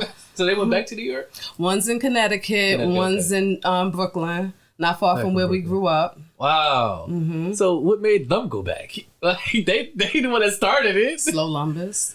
The speed. The speed is, I'll be telling people, the speed is so different out here than from the East Coast, because East Coast is bam, bam, bam, bam, bam, bam. Gotta get to it. Got constantly moving. Out here, it was a culture shock for me. I had to adjust like a motherfucker. This is the first place I experienced racism. Legitimately. Me too. The first place I experienced racism. Me too. Because in New York, it's not that people can't be racist or aren't.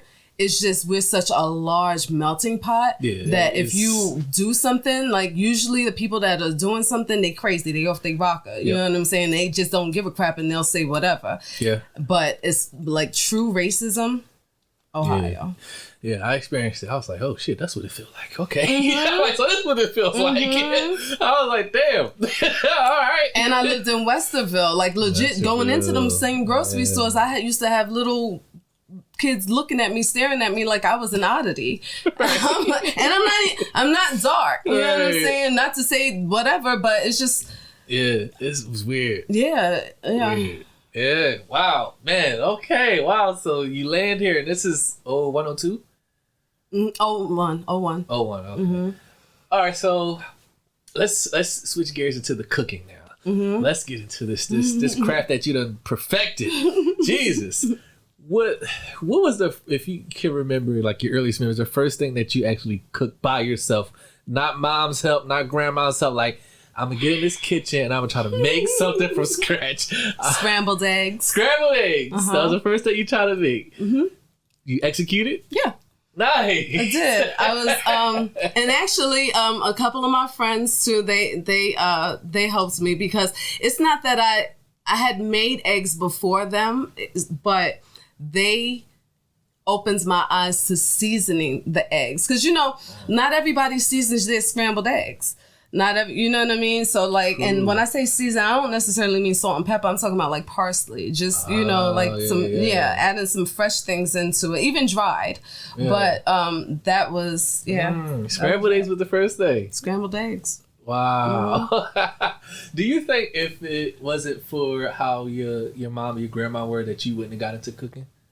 Was there a passion before that? Because I have this thing, like, I think that there's something that we aspire to be before we land on something. Or either we're inspired or in an environment where we are cultivated to developing skills that we're just observing and like naturally like, oh shit, I got it. I've been watching mom and dad for I got this. Do this. But like, damn, I want to kind of be a doctor though. But I mastered this shit. Was there a passion before cooking, or was it always that? So there were always three things in my life. Okay. Cooking. Or food, I should say, because it wasn't always, it wasn't. And I think that it was because of just the way, like I told you, the Gullah Geechee. If you haven't been down to Charleston in South Carolina or Florida, because Florida is Geechee as well. I can't remember their other, but if you have not been to Charleston, South Carolina, and never had red rice or any type of stew, I suggest you go, because the food is something different, and you really feel it when you're eating. You know what I mean? Like you feel that culture. But it was food, My mother always had me in dance, modeling, whatever. So I probably felt like I would be in some sort of entertainment. My father was in the entertainment industry as well. My father was a musician. Nice. He was called the King of Calypso for a time. And then computers. I was always like a destructive child, so I would take apart pens, I would take apart whatever. So I can't say, like, it's been a very long time since I've done it, but there was a time when I used to be able to take apart a complete computer and put one back together or build a computer from scratch. Now I'm not. Oh shit! I'm not. I haven't done that. I mean, it might. Some things might, click again or whatever else. But just give me a second. But so it was always like computer science, entertainment, some form of entertainment and food. Wow. So you was interested in how things worked. I still am. Yeah. Wow. So did you wrestle with those things at all? Like, you kind of like pulled in different directions? Like, I want to, commit to this, but I'm getting pulled in this direction, or did you kind of commit to like, this is what it is? It was like, it wasn't that I was pulled. My mom, like I said, she put me in acting classes, modeling classes, and she was always very supportive. Dance classes, I did jazz, tap, ballet, modern. But at the end of it, food was always there. And one thing that I always wanted to do, even when I was a little girl, I built like this little diagram out of a shoebox that was a little club. What the hell did I know about a club at 4 or 5 years old? I don't know. And I literally named it. My father's name is John. And of course I had, I always wanted to be around him. Like I told you, he was gone, but I named it John's Palace. I thought I spelled place. I was young, so don't judge me. I had an extra A in there. It was supposed to say John's Place, but it said John's Palace. But I had, little tables and everything set up and all of that for people to sit down and eat in the little shoebox. So I always knew, like, I like entertaining people and I like feeding people. So I always came back to that somehow, some way. So getting involved in all those extracurricular activities, the classes, the acting, yada yada yada. Somehow you always find yourself in that damn kitchen. Or eating. Yep. Or eating something with food. Wow. Interesting. That's fascinating. Wow. Because you had so many options and outlets to where you could, but it was just calling you. Yeah. And I mean, and watching my mom, because my mom, she worked in bankruptcy court too for a long time. She retired from bankruptcy court. But I also always wanted to have a cubicle just because of watching my mom. You know what I mean? And I did. I had that experience. I had my cubicles, multiple cubicles, and I'm good. I'm done with cubicles. But yeah, that was another thing that I used to be like, I just want to be at the desk. And I want to be at the computer typing and looking like I'm important. Okay, so... and after this question, we're going to go to a break. What was the first opportunity where you was able to, like, have, I guess, like, your first real, I guess, like, job or something revolving around cooking or chefing or anything like that? Tell us your first job you landed as a chef. My first job I landed as a chef. And yes, I know, Sean, we do still need to talk. Shout out to Sean. Yes. Well, we're going to give the full shout out because SC Bar and Kitchen. And most people know about SC's because of the macaroni and cheese and the salmon. Yes. Right on Main? No. It's in Reynoldsburg. It's off of 256. I'll think of another one. Yeah. Don't confuse it because SC's is that deal. But yeah, SC Bar and Kitchen. Sean Chapman gave me my first job in the kitchen and allowed me to... learn his recipes, cook his food. Wow. And he literally trusted me in the kitchen. I will always owe. I will always owe him. Always. No Sean gave you your first opportunity. Yes. Would you say you was ready? I was scared as shit. You can make someone sick. Somebody cannot like your food. I I could cook his food wrong. Man, I was nervous as hell. And then there were plenty of times when I was in that kitchen by myself, scared, crapless. No, I was not ready. Wow, but I did it. You did it. Wow, how long was you there for? Off and on for about 3 to 4 years. 3 or 4 years. Wow. So that's what they would say is that's where I cut my teeth while I honed my skills. Ooh. There. Yep. Wow, man. Okay, we're gonna take another break, man. We got more to talk about, man. Let the people know again where they can find you at, where they can get these delicious waffles and all that good stuff. Go ahead and plug away. So you can reach out to me at www.glorieuxwafulz.net. You can find me on Instagram. You can find me on Facebook and TikTok under Glorieux Wafulz. And you can call me at 614-715-4513. Ooh, they're the direct. There you go. If there's someone that wants to learn how to cook, like I do that too. Ooh, yeah, man. I've done some classes. I've taught some classes here and there, and I love to show people what I have learned over the years and still am learning because you're never done learning. And my knife skills are not always that great. But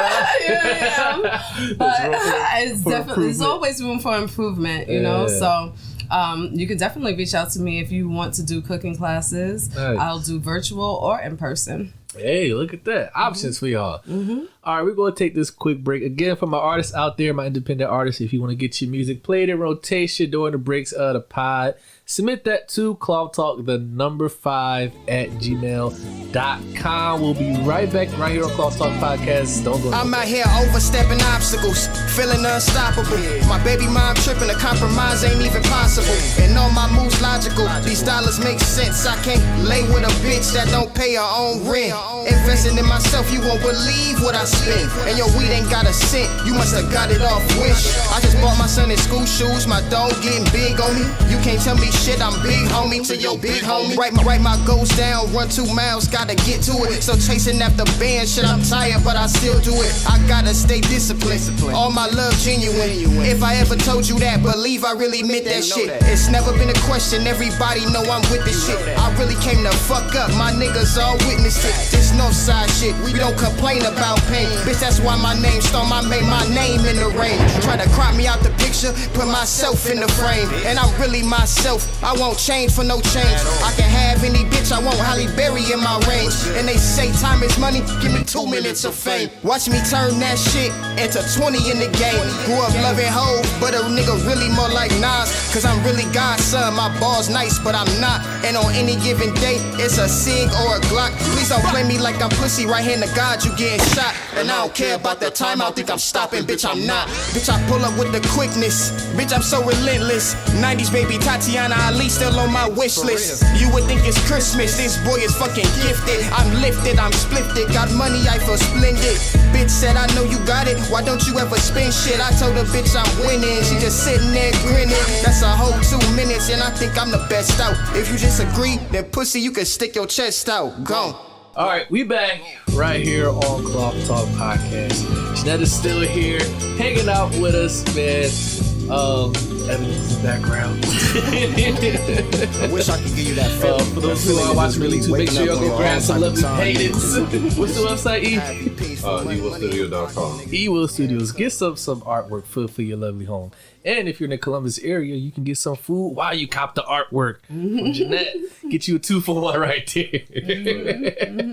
There you go. Okay. All right. So we're covering a lot here. So you establish yourself here in Columbus. You work at SC's. Cut your teeth there, getting your feet wet, and you there on and off 3 years. At what point do you decide to say, you know what? I want to branch off and I want to start my own thing. I'm about to be all chips in. Like I'm going to dedicate, you know, I'm about to go 100% in with this. Well, when did that come? SC's was the reason. Okay, I don't, let me rephrase. Yeah. So I had already been thinking about it, and my mom always encouraged me.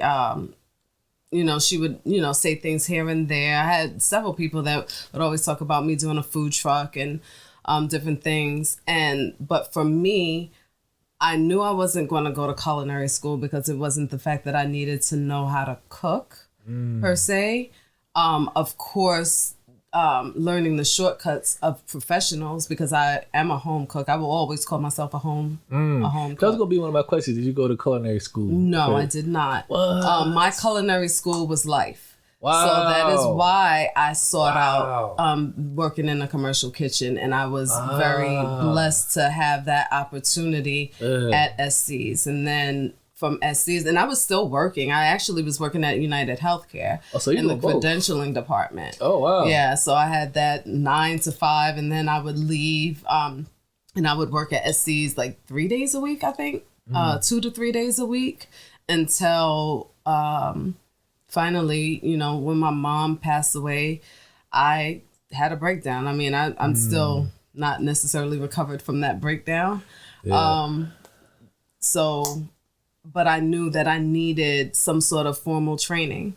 So I started with SC's, and then Janvier of Creole To Go gave me a chance to on her food truck to help her out. Nice. I worked on empanadas to go. Wait, oh crap! Don't beat me up, Will. I can't think of. Empanadas and more. Oh my gosh, I don't know why. Yeah.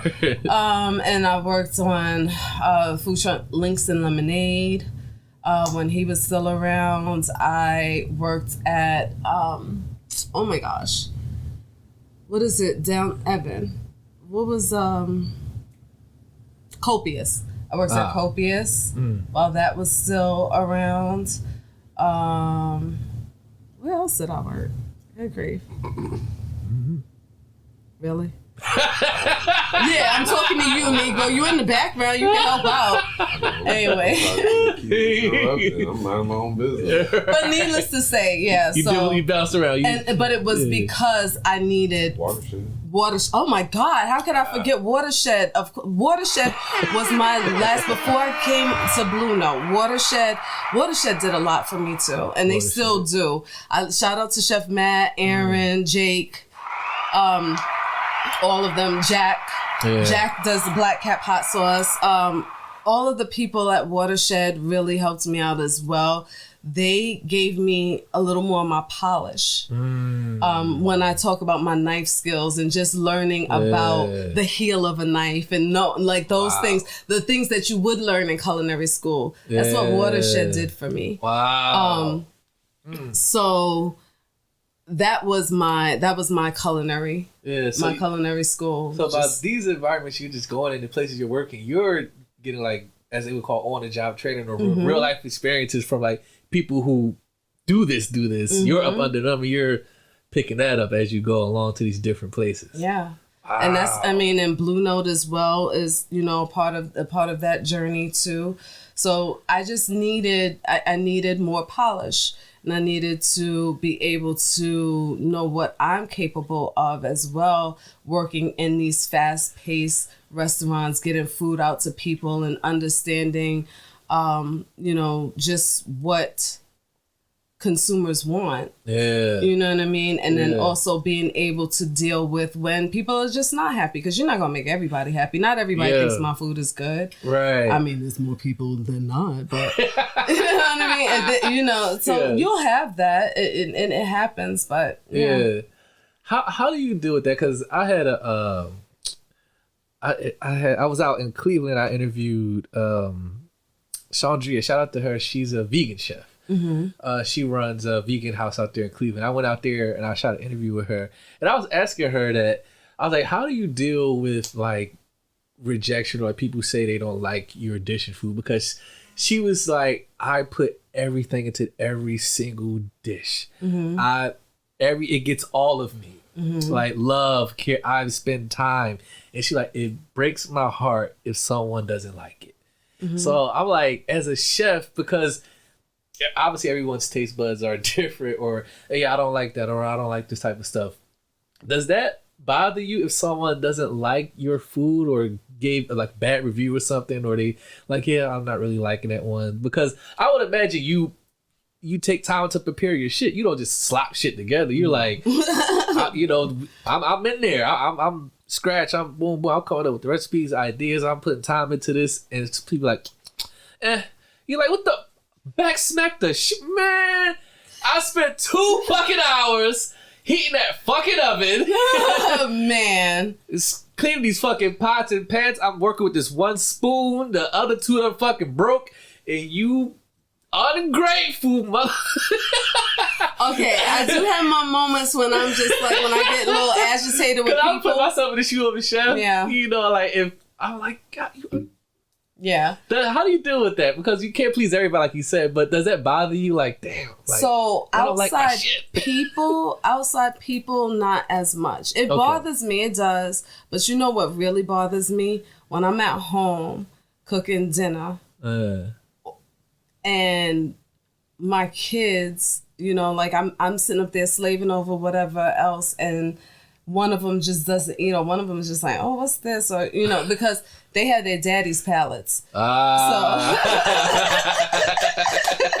he's there you go. But they're little white bread when it comes down to food. But that hurts me more, honestly, when my family or kids, you know, when I don't please them. It's not that it doesn't affect me, because I don't want anyone to think that I don't value my customers. I do.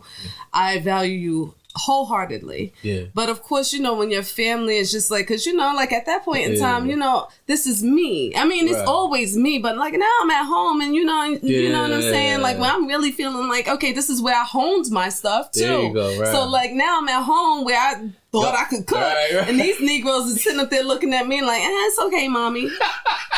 Okay. What you mean? You've done better. How dare you? Right. But that's crazy. I mean, but it does bother me too when there are people out there.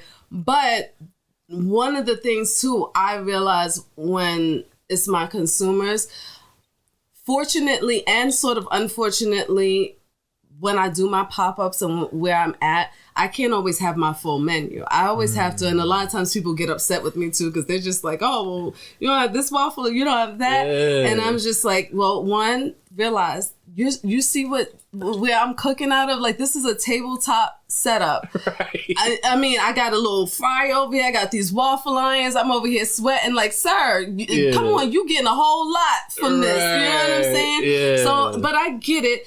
Because I know I already go out with that pretense that I might not have something for that vegan person. I might not have something for that gluten-free person in that time. Or I might not have something for that vegetarian or for that carnivore. You know what I mean? Like, so I already have a level of expectation that there's going to be wows, and then it's going to be like, oh, you don't have this? Okay, well, I'll try you next time or something. And I'm just like, so I have that level set. Yeah. It's just when my family is just like, oh, heifer, what you was doing?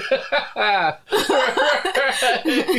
expect you with this spoon. Yeah, legitimately. Because I could smack them. You know what I'm saying? I can't smack. I mean, I could smack them, but I want to keep people coming. Lawsuit. I'm not that type of person. Local chef.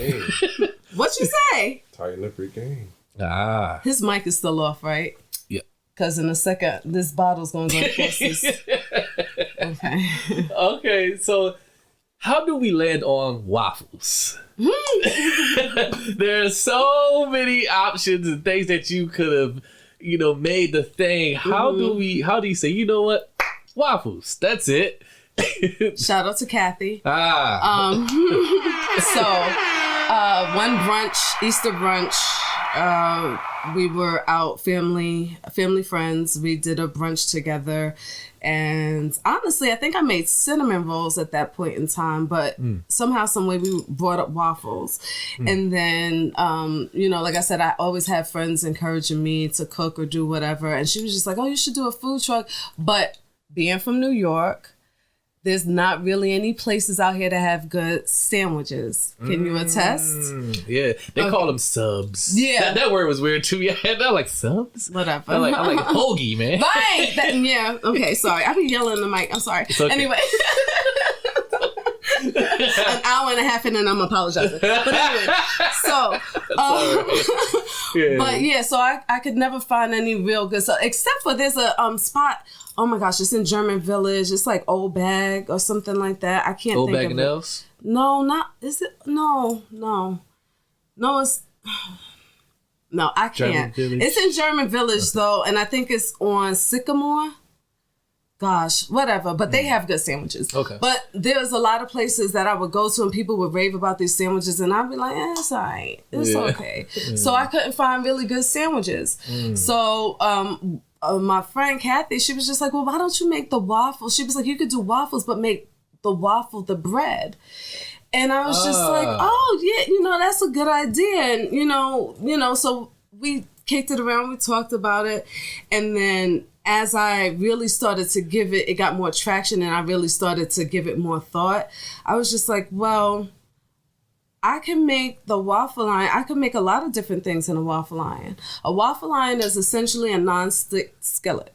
It's like a panini press or whatever. It's more than just a waffle maker. It is. I look at it as my cooking apparatus. Wow. So as I was like making stuff, I started throwing stuff in the waffle iron. And then I started buying more expensive waffle irons to really see what a waffle iron could do. Yeah. Then I started doing research as to, because Evan grew up at one point in time, he was in Belgium. And, a lot of times you see Belgian waffles. Yeah. Everyone thinks that a Belgian waffle is just that big, fluffy, crispy. Yeah. It's not. A Belgian waffle is actually made out of dough. It's not a batter. And that's when I started realizing, okay, you can use a dough. It doesn't have to be with waffle batter. Yeah. So then I was just like, huh. And of course, there's a book out there. It's called Will It Waffle.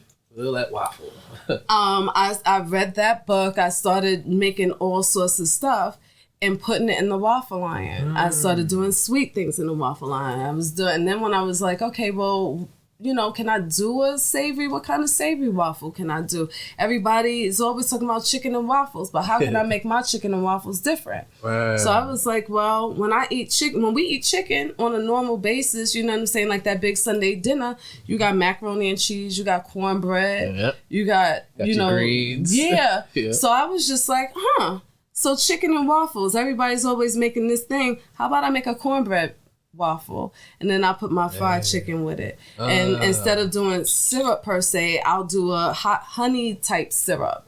Or, you know what I mean? So then I was just trying to think of all different stuff. And I put, arugula or spring mix with it. That was my greens. And then I was just like, okay, well, what else can I do? And I made a crab cake waffle. I made the salmon patty. Yes. I made when I worked at Copious, I was challenged to make lobster risotto. And then I was just like, can I put this in a waffle iron? So after I took my lobster risotto, I then boiled it up. I dipped it in breadcrumbs, egg wash or whatever else. Put it in the waffle iron. Guess what? I had a lobster risotto waffle. It's crazy. It's like, okay, so what else can I put in this waffle iron? And what else can I think of to make it into a waffle? Yeah, that's crazy because listening to it, I'm pretty sure people from the outside are listening that doesn't go on a waffle iron. No. Why? Trust why me, my waffle irons can get real messy. Because I listen to people because I'm hearing it. It's because it's not normal stuff that you obviously use a waffle iron for, but you're pushing boundaries. How far can I go with this thing? How many concoctions can I mix up and let's see what works? So you would just. Yeah. Trial and error. And this is before social media, because now if you look at social media, there are a lot of people doing a lot of different things with waffles and everything. And I said, kudos, that's great. But regardless of what, McDonald's didn't stop Wendy's didn't stop Burger King. You understand what I'm saying? So even there are people out there that have waffles that are even similar to mine, but you're still not going to get it. Yeah. You know what I mean? You know what I mean? So like, even if there's someone out there, and matter of fact, I have, because I have to, doing a business, you have to look and see who would be your direct competitor. Yep. A direct competitor for me would be Winston Coffee and Waffles, Winston's or whatever. They're in the East Market too, and they're off of Indianola. And I'm giving y'all publicity or whatever else, but they had like a cheeseburger waffle too. I have a cheeseburger waffle, but their cheeseburger waffle is not like mine. No, and mine is not like theirs. Right. And somebody might like mine better. Somebody might like theirs better. But I'm still out here. Yeah, you know what I mean? Right. So, wow. How? It's because like I'm just like in my head. I'm just thinking like, how is she coming up with these recipes? Like, are you like sitting down in your mind and just going like salmon, crabs, shrimp. So like, how do you come up with these combinations and like, The main thing that I say too when it comes down to my waffle is that I want to give people comfort food in a travel form.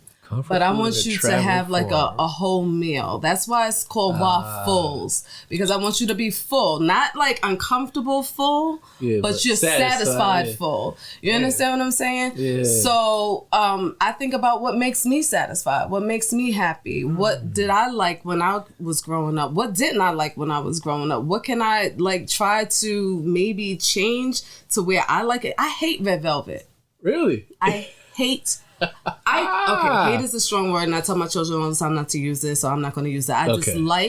I despise red velvet cake. Wow. I don't like chocolate cake. It's like one of the most popular ones. Everybody wants a red velvet. It is because it's a part of our culture as well.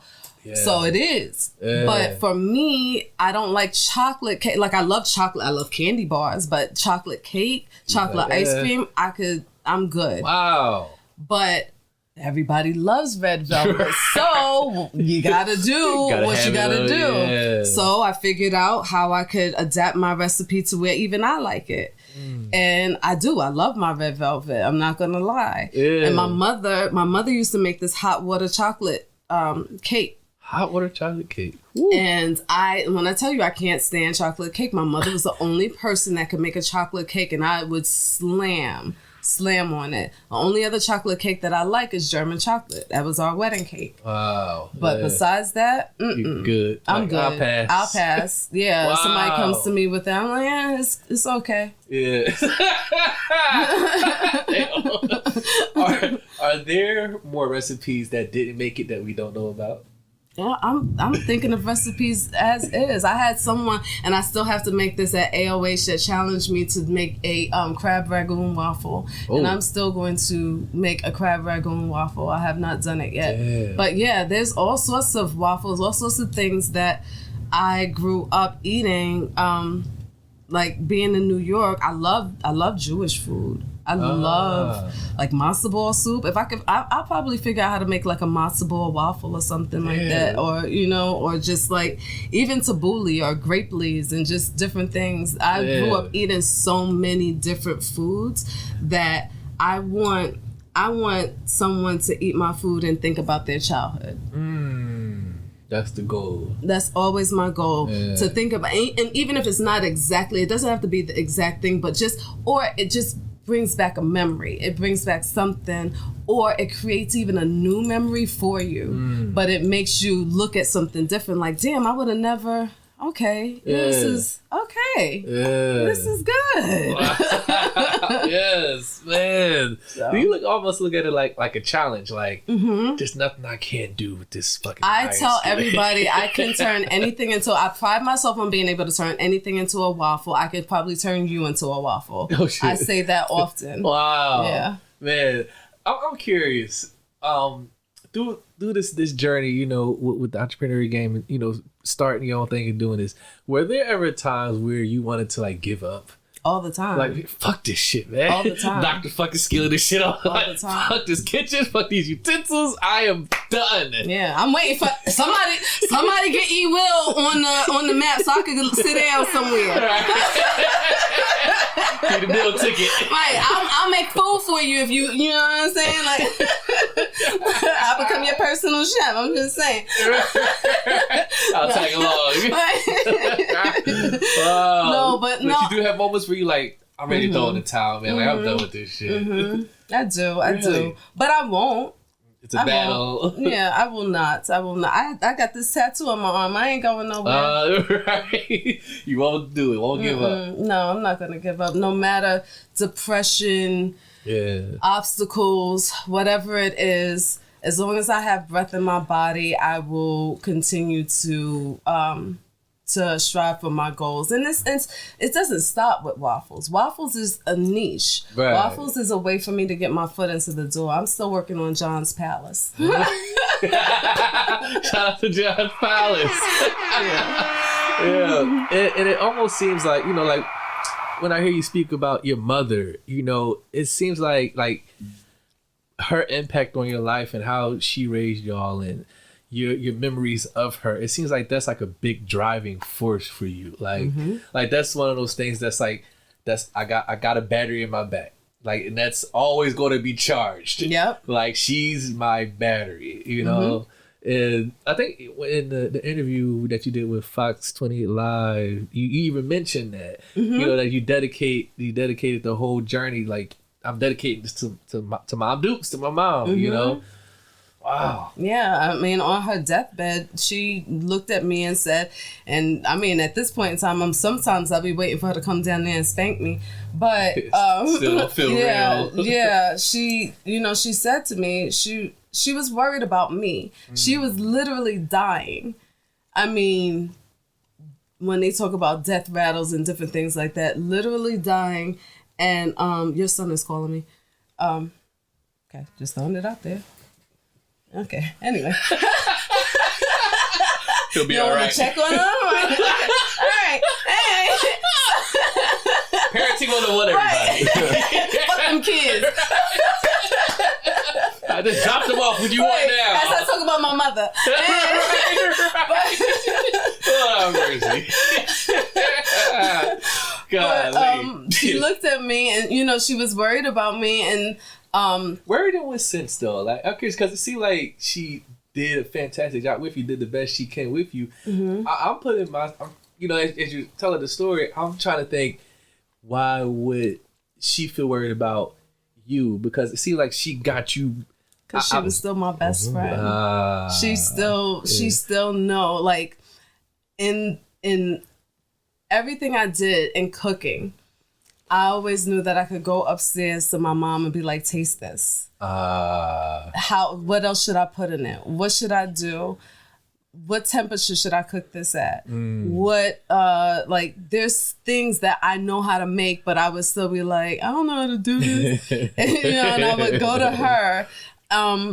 And anytime I had a problem, it's not only food, of course, but anytime I had anything, issues with Evan, issues with the kids, you know what I'm saying? Just anything. She was my best friend. She was the person. I mean, not to say that I don't have, you know, people that I can still go to, but she was my mother. Right. You know what I mean? Yeah. And so, you only get one of those. Exactly. Good, bad, or indifferent. Because at one point in time, I could tell you, I would say my mother and I, we had a tumultuous relationship. And I'm like, I don't even know what the word tumultuous means if I really, you know what I'm saying? When I think about it. And that was just because she was alive and I was mad. You know what I mean? You have those moments where you're mad at your mother, you're mad at your father, whoever it is. And you just like, you know, you get agitated with them.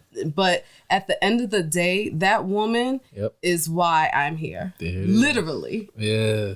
Yeah. So you say she was worried about you. And you said she was on her deathbed. You said she asked me. I told her, I was like, don't worry. I said, I'm going to get my food truck. And she looked at me and was just like, when? I didn't expect that to come out of her mouth. I was like, I was like, damn. Like, I was like, I don't know, but soon. Like, I don't. Like, I mean, kind of put me on the spot there. And you know, sometimes I get mad at myself because I'm like, you still don't have it, but I know that I'm taking the steps that I need to. You know, you don't know anyone's journey. No one knows your journey. No one knows what's going on, and you know, unless they express it to you or whatever share else, it with you. and you still don't know the full extent. So I'm where I'm supposed to be. Because in all of this, I have learned so much about myself. I've learned so much about other people. I've learned so much about business. Right. I've learned so much about food. Yeah. You know, things that I'm still discovering, different types of food, different things that are still just like anomalies to me. Which is why I'm always saying, you know, I'll figure out any type of waffle, whatever, because there's always an abundance of food. There's always something, you know, out there. I don't want none of this genetically modified bullshit. You know what I mean? But yeah. Right. Wow. There is, and I was speaking when Evan was on here, we were talking about support. And boy, did we have a good old time with that, that topic. Do you feel like you get the support that you think you should be getting? I will say that there was a time that I didn't feel that way. But I will say that because I was going through something. Evan is always there for me. Like a lot of people you'll see there's probably videos and stuff out there too where if you see me, you see him. Yeah. He's helping me set up, you know, my logo. Right. I mean, you know what I mean? Yes. Like my marketing. Right. You know, like what luck? I'm screwing the marketing guy. You know what I'm saying? Like so I'm about to do your whole brand for you. You come and bring your ass to this bedroom. So I mean the oven's still on. Right. Shut up, damn oven. But yeah, I mean, there were times that I would probably say, I mean, Evan and I, we've had our rough patches and, you know, but he's still here. And it's not just him. I have my sisters. Yeah. I have my cousins. Yeah. I have my best friends. Yeah. I have my children. There you go. As much as they all get on my nerves. Everyone, my best friends, cousins, family, sisters, all of them, they all get on my nerves, and I'm sure I get on theirs, but I have them. Yeah. So at this point in time, can I say I don't have the support I need? No. Right. If I'd say that, I'd be a liar. I love that. Yeah. I love that. Man, oh man, this is amazing. Look what food can do, ladies and gentlemen. Okay, let's switch gears here. Because when you were talking earlier about your mom being that traditional woman. So fast forward to now, right? There is this, as far as like a lot of what they call quote unquote modern women, they like fuck this cooking shit. That's fine, call me. They're like I've heard right. I've heard a lot of women, they say cooking for a man or just anything in the kitchen is slavery. And I'm like, how working in this world is slavery. It's so fascinating to see me like how just a couple generations removed, how to what we progressed to is now is like that's shunned upon. Being a quote unquote traditional, I guess in this case, woman. It's like, no, like those days are over. We don't do that no more. Find you a bitch that would do that. Not over here. I'm not cooking for you. I'm not doing this. I'm not doing that. I'm not yada, yada, yada. They will not do it. It's shunned upon. And I'm curious because you obviously love what you do. You love cooking and all that stuff. How do you look at that when you see like, you know, the younger woman today, they just like, no, we're not doing that. I mean, to each his own. If that's something that you don't want to do, that's fine. What I encourage is at least having knowledge to be able to take care of yourself, because how else are you going to eat? Microwave. Technology fails us. Yeah. We've seen this over and over and over and over and over and over and over again. To be honest with you, if I can figure out how to do like homesteading or whatever else, and I mean like dead serious, I'm still working on my green thumb. It's a little bit brownish beige, whatever. But you need to have skills. I mean, and honestly, a lot of times people are just afraid of the unknown. If you pick up a recipe, you don't have to, when it comes down to cooking, of course, baking is a little bit more of a different science. Yeah. But when it comes down to cooking, if you pick up a recipe, you don't have to follow it 100%. You can tweak it and make it your own. When you taste something, you know what you like. Right. You know what I mean? Yeah. So, but if they don't want to, that's fine. There are people that do, like me. So, right. I mean, call me and I will be happy to come over and either help you, cook for you, or show you. Yeah. Whatever you want to do. But I mean, it is what it is. There are some people that it's too much. And honestly, there are times when it's too much for me. Do you know all the prep? That's why a lot of times chefs get mad at people and get agitated and all of that. When you go into the kitchen or when you come into a restaurant, you're just like, you see this menu, and this menu, first of all, it takes a lot to sit down and really, curate a menu. Really come up with something that you feel is like amazing. Yeah. Because it got art the best is art. Of the best. Yeah, culinary is art, is an art as well. Yeah. So when I'm sitting up here taking my time, of course I'm trying to think of the consumer as well, and a lot of it is me too. But you have this menu, and then all of a sudden, someone puts this order in, but they're like, oh, but I don't want this, and I don't want that, and I don't want this. Then you don't want that food. Stop playing. You start picking at it. Because now you're making me make a whole new recipe, and that's fine. And, there are times when it's, because if you have an allergy, I'm not going to fault you. You don't even want that allergy. That ain't your fault, baby. Right. You know what I mean? Yeah. But to now just come in just because, oh, well, I don't like this, but I like that, and I like this, and I don't like that.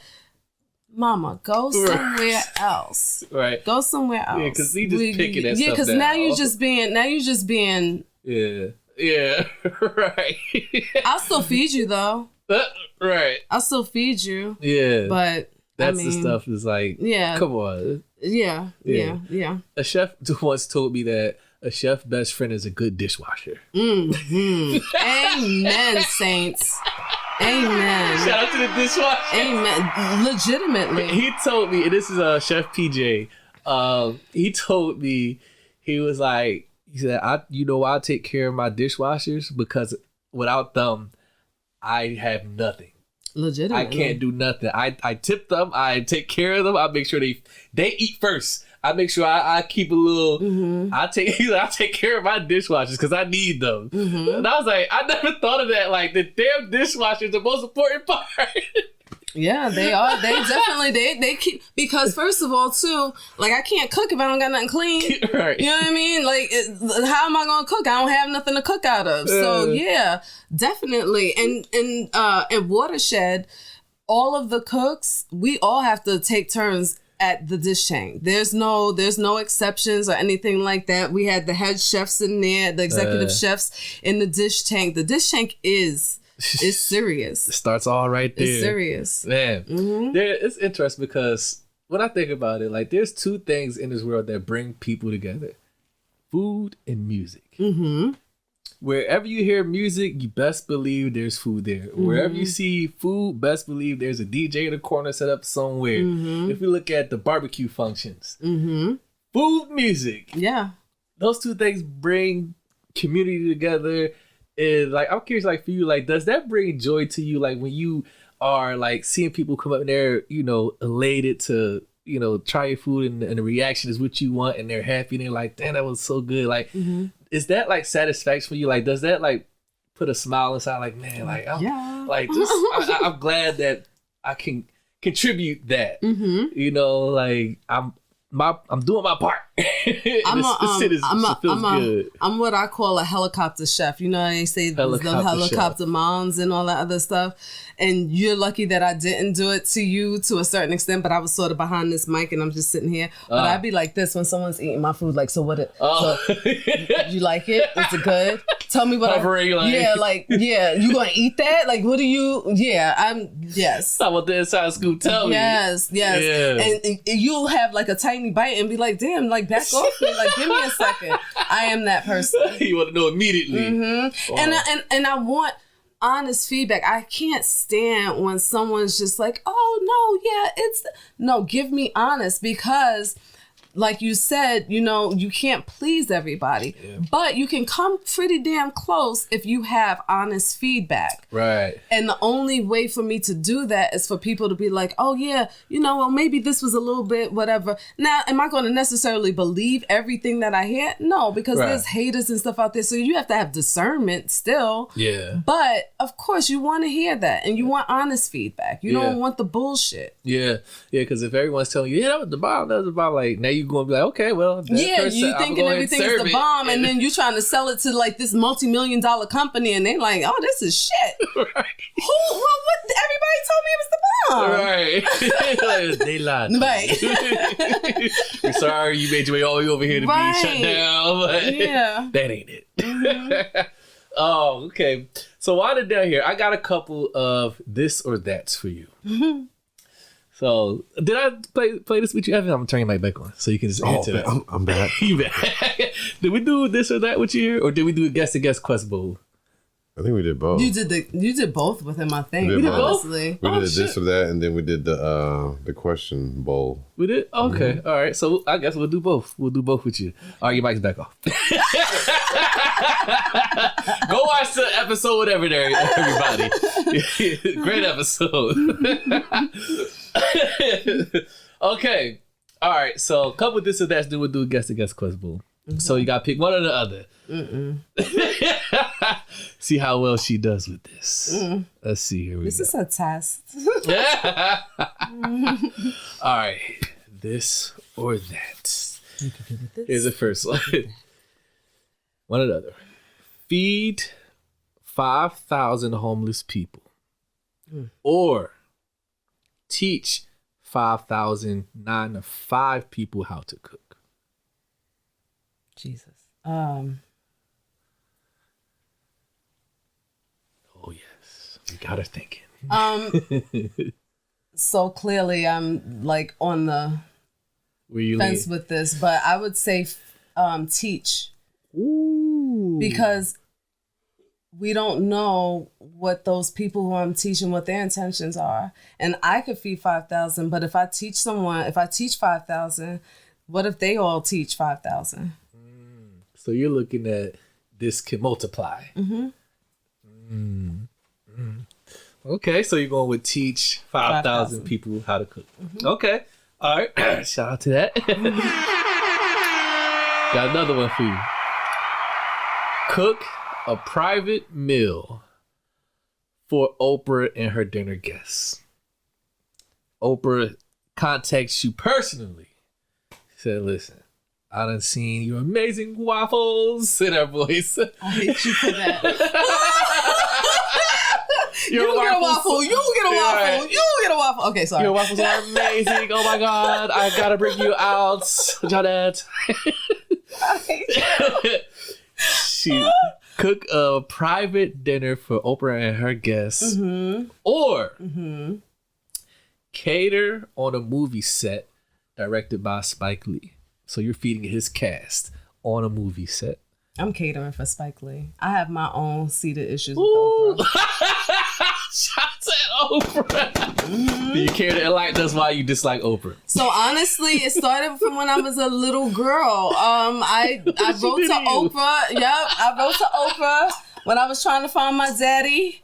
And, this is back when Oprah was first starting out, before her perm and everything was she's straight from Chicago. Yeah, she was still looking a little rough. And I wrote to her and I felt it was a very heartfelt letter trying to find my father out there. I only had a few little things here and there to even, to say like, this is the man that I know. I just knew he was Jamaican. I knew this was his name and whatever else.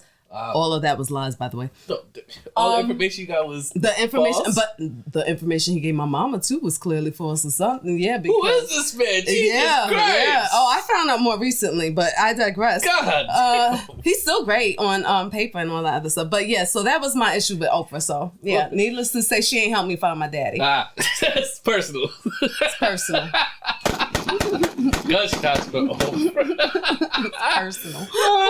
Because of that reason, you go to cater for the cast of Spike Lee's movie on set. Spike Lee, you got this. There we go. You got this. What would you serve the cast on the set? Oh, good grief. Honestly, it would not be Wafulz because I know that's what you were thinking. That's why I asked. So that was No. who would you bring on a movie set for his cast?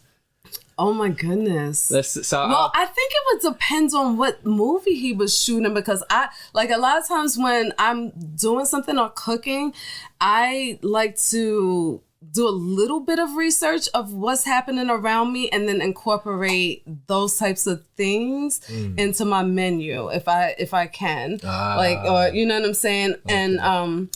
And it also depends, of course, I would think about allergies and all that other stuff. But if I had no restriction and we had good ventilation, I'm not going to lie, it would be seafood. It would definitely be seafood and probably some red rice in there. Does indoor, outdoor matter to you? As far as what you mean? Like setting up and serving and stuff? It only matters when it gets cold outside. That's about it. I have literally cooked in the rain. Damn. Yeah, with a tent. So, no, I mean, it doesn't really matter. I mean, I prefer to be dry and comfortable. Right. But but you'll set up anywhere. Yeah, I don't give a crap. As long as you paying me and you eat my food, work here. Right. Give me an umbrella. I'm straight. Okay. All right, here we go. Got another this or that for you. Win the jackpot. A lump sum of $200 million cash. That's after all taxes and everything taken out. That's what you walking away with. Cash. $200 million jackpot cash. Or $5,000 a month for 10 years straight. No tax on the $5,000? Straight $5,000, no tax. For how long again? 10 years straight. Or a lump sum of $200 million. That's boom. Taxes and everything been taken out already. So you can get that $200 million lump sum right there, or $5,000 a month for 10 years straight.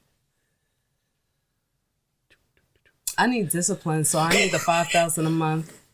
$5,000. If you get $200 million all at once, you go crazy. Well, not crazy in the sense of like I'm just going to spend it on everything, but it will go fast because I would want to. There's so many people I would want to help. There's so many different things that I would do in that moment. I mean, like when I tell you I have a huge family, like I legitimately have a huge family. Taking care of everybody. Yeah. There's a lot of people that I would want to, do stuff for.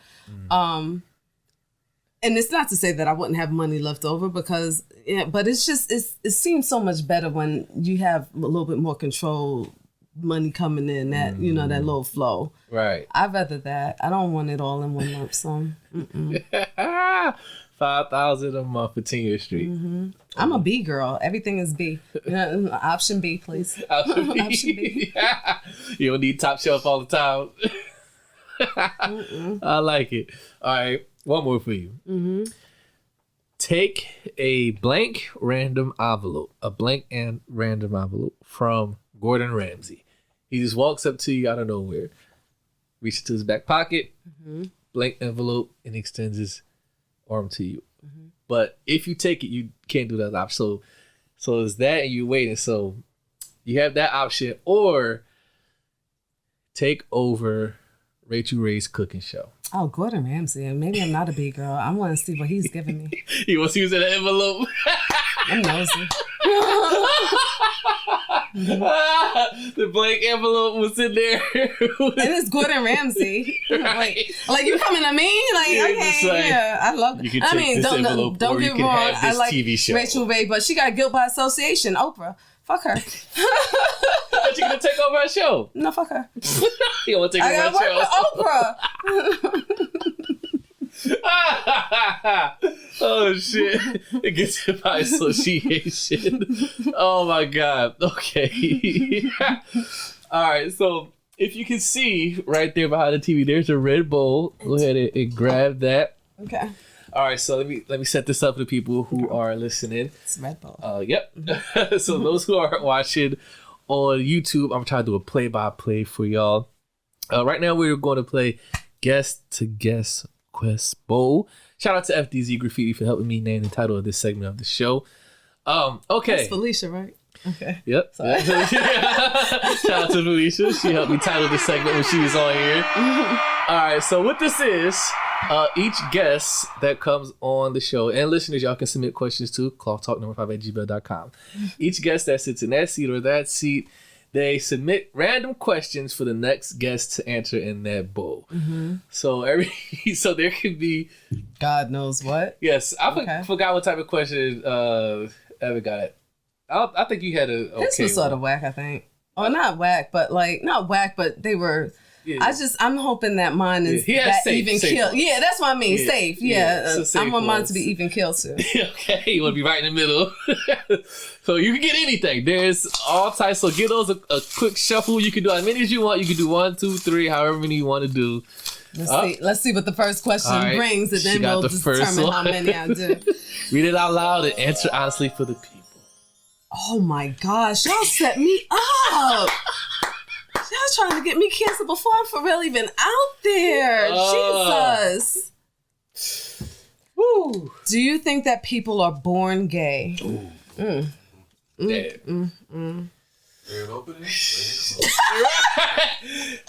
Get the last remaining stocks of the Wafulz. We have the blowout sale. Fuck yeah, it don't matter. There's some people that's gonna rock with me regardless of what. Lord, the first one, Jesus Christ. Wow, I can't stand you. Stay over there. Okay.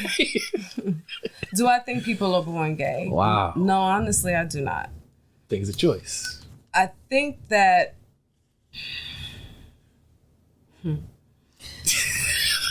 Yeah. I really feel like this is a setup. I don't feel like people are born gay, but I do feel like that there's something that happens. It's a mental and a physical thing. You do feel stuff because there are times, there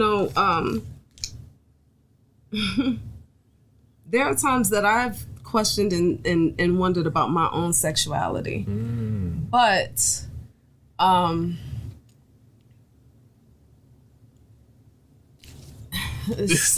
it is because like if you're born that way, then everybody. So it begs the question of, okay, what about the people who are that become transsexual but still they were men going into a woman, but they still want to be with a woman. Mm-hmm. There's so many nuances. Yeah. You understand what I'm saying? So, and to say that someone is born gay, that goes back to religion, and there's so much with it. And I still question religion. I'm a Christian, but I still question religion. So do I believe everything that I see and hear from the Bible and all of that? No, I don't. Do I follow a lot, with that? Yes, I do. Yeah. But so there are nuances in everything in life. Yeah. And I believe that there are truly people out there at a younger age that feel a certain way, but that does not mean that they were born gay. And I mean, because I could go even further into the whole, like, the whole woman thing, when men become women and then, or become women and then say, I'm a woman. Yeah. No, sir. No, sir. I will address you as such. I'm not disrespectful in that aspect. If you come to me and ask me to address you in a certain way, I got you. Am I always going to follow through with that? Probably not, because I was born in 1980. Boy, girl, that's what I know. Right. You understand? Yeah. But there are too many nuances. Yeah, because like the argument is they were like, well, they get the surgery and all that. They get the whole revamp. They get the organ shifted and rearranged. No, because then it becomes disrespectful to the women that were truly born with a uterus. Yeah. Because like what I feel like people don't always think about and what they don't consider, you want us to consider your feelings and consider this. Do you consider those women out there who were literally born that way, have a uterus, want children and cannot have that? and make them feel like less of a woman because of that. And then you're walking around here talking about you are a woman. You understand? Like, that's a lot. That's not okay. It's like a slap in the face. It is. It is. Ooh. It is. And but people don't talk about that. Right. But I digress. So do I believe you're born that way? No. Do I believe that it's something that you can truly feel to yourself that you are? Yes, I do. I do. So if a person believe it, then it's true for them. I could believe I'm a white woman. Am I a white woman? I could believe I'm a black man. Am I a black man? Yeah, we got at the end of the day, we gotta deal with the facts. And the it's reality. it's a factual situation. Yeah. But if you want to have my struggle as a black woman, you're a black, and then to go from black man to be a black woman, you just asking for trouble. But I guess, you know what I'm saying? If that's what you want to do, or white, whatever, Asian, whoever, it doesn't matter. But realize that you're going to take on a lot of the stigmas that people put on that race, on that sex, or whatever else. Yeah. So I hope you're ready for it. Yeah, because I was gonna say that, like, if you want to sign up for this, know what comes with that. Exactly. And don't be picking and choosing. Like, well, I don't what you don't want to deal with. Like, if that's what you want to be, accept all that comes with it. Yeah, and there's things that you can't accept because it just won't ever happen to you. When people start talking about the whole period thing, please don't. Oh. You know what? Let's go to another question. You're going to get me in trouble. Come on. Jesus. She's going for Let's another find one. a better one. Something I can end better on the note. Good God. Hold on. All right, she got another one. If someone told you your life would be better if you accepted God into it, would you? Well, yeah. Oh, well, I you mean, pretty much just talked about it. Yes. Yeah, sure will. Let's get a That's that Brooklyn thing. They just think they can make their own rules up. I'm so glad your mic is off. That was actually who's on. this? This is nice penmanship, but it's also sort of, are you satisfied with your accomplishments? Okay. That's I a like good that one. Are you satisfied with your accomplishments? That's a good one. Clearly I'm not satisfied enough because I'm still pushing for more. Still want more. I still want more. I'm very thankful for the accomplishments that I have made. Yeah. I'm thankful for the people who have helped me with those accomplishments. Yeah. But satisfied, that's relevant. For me, I still want more. One more. Mm-hmm. Wow. What does that look like for you? Like, what more do you? Is it like a checklist or a docket, or is it like something you're chasing within? Like, I'm not where I want to be for me. Like, what's left? So I'm a mother. Yeah. So my accomplishments are my children's accomplishments. My children's accomplishments are my accomplishments. So that is why I say I want more, because I want more for my children. I have, we have a grown child. We now have grandchildren. We talked about that. We have 2 middle schoolers. Wow. So I want to see, the fruits of their labor, and that'll be an accomplishment for me as well, because somehow, some way, they got that from Evan or myself, or from my sisters, or from his brothers, or from his parents, or from my mother. You know what I mean? So you always, for me, no, I'm not satisfied, but it's not because I'm not doing what I need to do. It's because, I just want to see everybody eat. Wow. Woo. I'm looking to be a kept man. This is on. Yes, it's on. That was picked up nice and clear. Wow. I want to be a cat, man. Yeah. I don't know. After that question, that first question, I might be canceled. So, Negro, we back to this art. It's all on him now. Right, we back to this art. Pushing these canvases.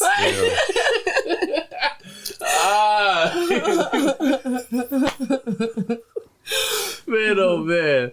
Okay. How does the space work? Like, do y'all fight for space? Like, do you have your own creative space, and you have your domain, and his domain is his domain? Like, how does that work? Because we don't have a domain. The kids have a domain. Damn, they run everything. And the dog. You're like, can you please move? Can I just get over here real quick? The fur baby. I do have clothes everywhere right now in every probably room or something else. He probably wants to kill me. But for the most part, we don't have, now, lucky for him, he has his studio space over 1890 East Main Street. Yes. Go and check out E-Will over 1890 East Main Street. Yes. So he is not drawing in my house all the time. That is the thing. Yes. And even though I have a kitchen, I have other people that want to share in that kitchen. So sometimes when I'm at work, I have room to do some things there. Can stretch out the legs a little bit. Mm-hmm. Yeah, which I visited his lovely new space, toured the place. Evan gave me a tour of the space and all that stuff. Massive building. Massive building. 3 floors of just... 4. 4, that's right. 4 floors of just pure, just... God damn. It was overwhelming. I was like, God damn. He was like, yeah, we only do the second floor. And I was like, God damn. I'm like, this is the floor. He's like, yo, this is the second floor. It just kept going up. And I was like, man, massive building. Yeah. Okay. All right. We're going to close this out. I held you long enough. Jonette, we got to go back to the kids. I ain't going nowhere. You see, he'd ignored the son's phone call. You're like, we chill, we good. I know you took it. I know he called you after he called me. I saw that. Right. That's funny. He's going to watch his back like, he ignored my fucking right. I'm going to make sure. I'm going to be like, your son called so he can see it. You're like, so. Well, no, actually, I probably won't because remember I said, fuck them kids. Yeah. Right, yeah, definitely can't do that. Yeah, because then, he'd definitely be out. Yeah, that would be bad. They know they mother. They know me. Oh, man. I love it. Let me see if there's anything I missed that I wanted to talk to you about or ask you about. I think we covered it all and some. We done went through it all. Yeah, we hit it all. Everything I wanted to add. Oh, here's the last one. Well, 2 more. Okay. When Evan was over here, he was very open and honest about him taking the 10-year break that he didn't paint or anything. Mm-hmm. And he was talking about dealing with the alcoholism stuff. I wonder, how did you deal with that when, he was going through his thing? Like, did that cause any, disruption or... Here we go! I can see the face. What? Oh, yeah. Should I turn his mic off? No, you don't have to turn his mic off. How was that time during that where he was just rock bottom? Obviously he's come out of that now, which is a blessing, which is dope, which I think is a great part of his story. But during that time when shit was like whew, how was that experience for you during that time? So Evan is not, I guess, or I don't want to say traditional, but for lack of better phrasing, Evan was not a traditional.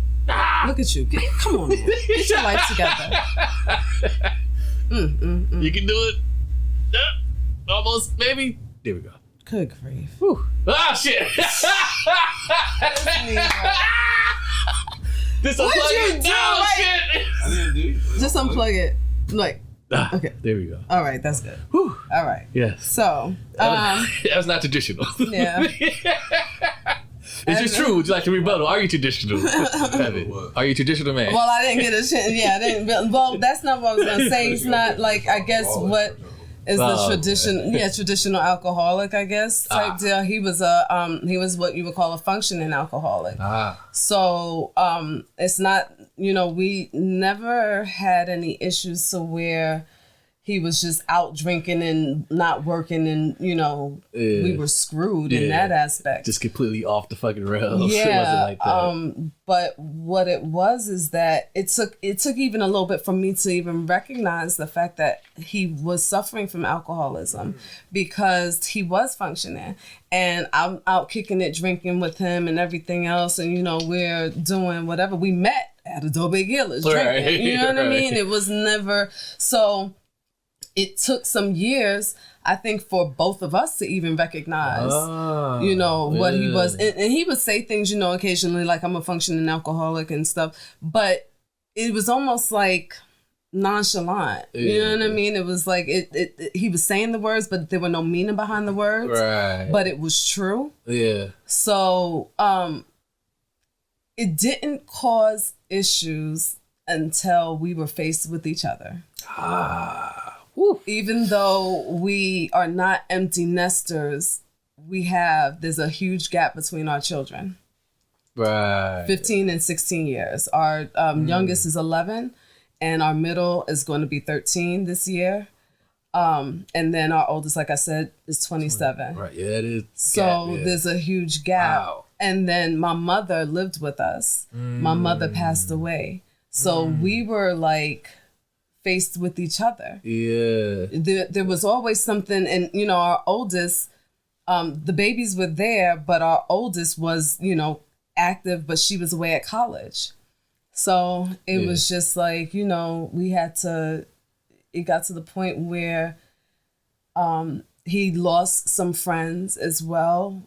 So we were around each other more. Yeah. And it was just like, I really don't like you. You're hurting me. You know what I'm saying? And I'm pretty sure I'm hurting you at this point in time because you're hurting me. So I'm hurting you. You know, so we, you know, yeah, tough times. Toughed it out, man. And I you know, I've spoken to him too. And I've even said more recently too that I probably should go to an Al-Anon meeting, even though, you know, Evan, he did it on his own. And I tell him all the time how blessed he is because not everybody could just quit cold turkey. Yeah. And, you know, when he told me that's how he did it, I was like, what the fuck? Like, how? Yeah, no, and he legitimately quit cold turkey. Like there was not... And there's not a time where I didn't believe him, you know, that he wasn't drinking anymore. Initially, when it first was going down, of course, you know, we would fight, whatever else. But when he decided to, for real, like walk away from it, he walked away from it. And he still has people that come up to him, especially now. He works he does his pop-up at Alley Burgers. A lot of his stuff are in bars and, you know, and in restaurants, places where there's always alcohol. And now, I mean, he was always around... a lot of like promoters and different things. Like a lot of people knew Evan before E. Will. Yeah. So, but now he gets offered alcohol constantly. And, you know, and there's people just like, oh, here's a drink on me. Yeah. And, you know, like he could drink for free anywhere nowadays. You know what I'm saying? So, and for him to do that, I tell him all the time, I commend him. Hell yeah. I respect him outside of being his wife. You know what I'm saying? Because that, just looking at something like that, it's hard. It's hard to do anything cold turkey. It's hard to do anything cold turkey. Yeah. So yeah. Wow. I mean, there was some. It was some days. Oh Lord. Yeah. Like, who the fuck are you right now? Yeah. I mean, we separated. We did, you know. We just celebrated our 14-year anniversary. 14 years. Shout out. Right. Prayerfully, you know, we make it through for another 14 or whatever else, or however long the Lord blesses us. Is, you know, but yeah, it's some shit. Well, I think it's cool because, you know, like it humanizes y'all. Like I said, like so often we can get caught up in like just see the outward that people present, like you know, like we don't take the time to like see the story behind that and like the sacrifices, the discipline, yo, I'm sticking with this shit, man. Like, or you know what? I gotta get back to it. I gotta get back to this shit because like I'm fucking losing myself right now, or I'm about to lose my fucking family over this shit. Is this really worth me losing the fucking family? Like, let me put myself together, figure this shit out, get this shit right. Because I ain't going out like this. This some chump shit. Like, this how I'm gonna go out. Fuck that. And I'm talented. Yeah. I'm better than all you motherfuckers too. Oh, you sound just like them. That's right. Talk that shit. And I'm better than all you motherfuckers. What? No. You're my going up now. Hey, yeah, he over there. No. Trying to be all Barry White and shit. Nigga, speak up. I'll speak it for you. Oh, man. I just outwork them all, that's all. Just outwork them all. There's talented people, more people talented than you. They just don't work hard enough. Yeah. Oh, yeah. Well, shit. Yeah. Well, like you say about the dudes with the cheeseburger waffle. Especially around here, around these parts. Oh, yeah. I work motherfuckers. That's the best feeling. Like, knowing that you got working motherfucker, you know they got comfortable. Like, oh, you comfortable. I'm watching you. Yeah. I'm about to take your fucking clientele. I ain't go to sleep. I'll come to sleep real quick. Right. Hell yeah. All right. This has been dope. Thank y'all for coming through. Thank y'all for your time. We almost hit 3 hours. Are you serious? What's all this? Yeah. Well, I ain't gonna know 3 hours. Yeah. Oh, damn. Yep. Yeah. I mean, we Beat might you as up. well just go for the 10 minutes left. No. Make it round it off. Right, just bounce it up, bounce up. Keep it all. All right, fine, let's keep Anything going. about 5. Grab another guess question. Okay. Look, y'all gonna set me up again. Let's see what this one is. Before I do it. Questions. This is whack. Nah, this is not a good one. No, it's not. It don't even make sense to me.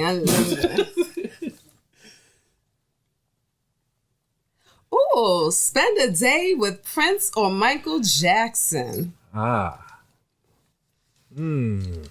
I don't have to think about it really. I was acting. Yeah, Michael Michael all day.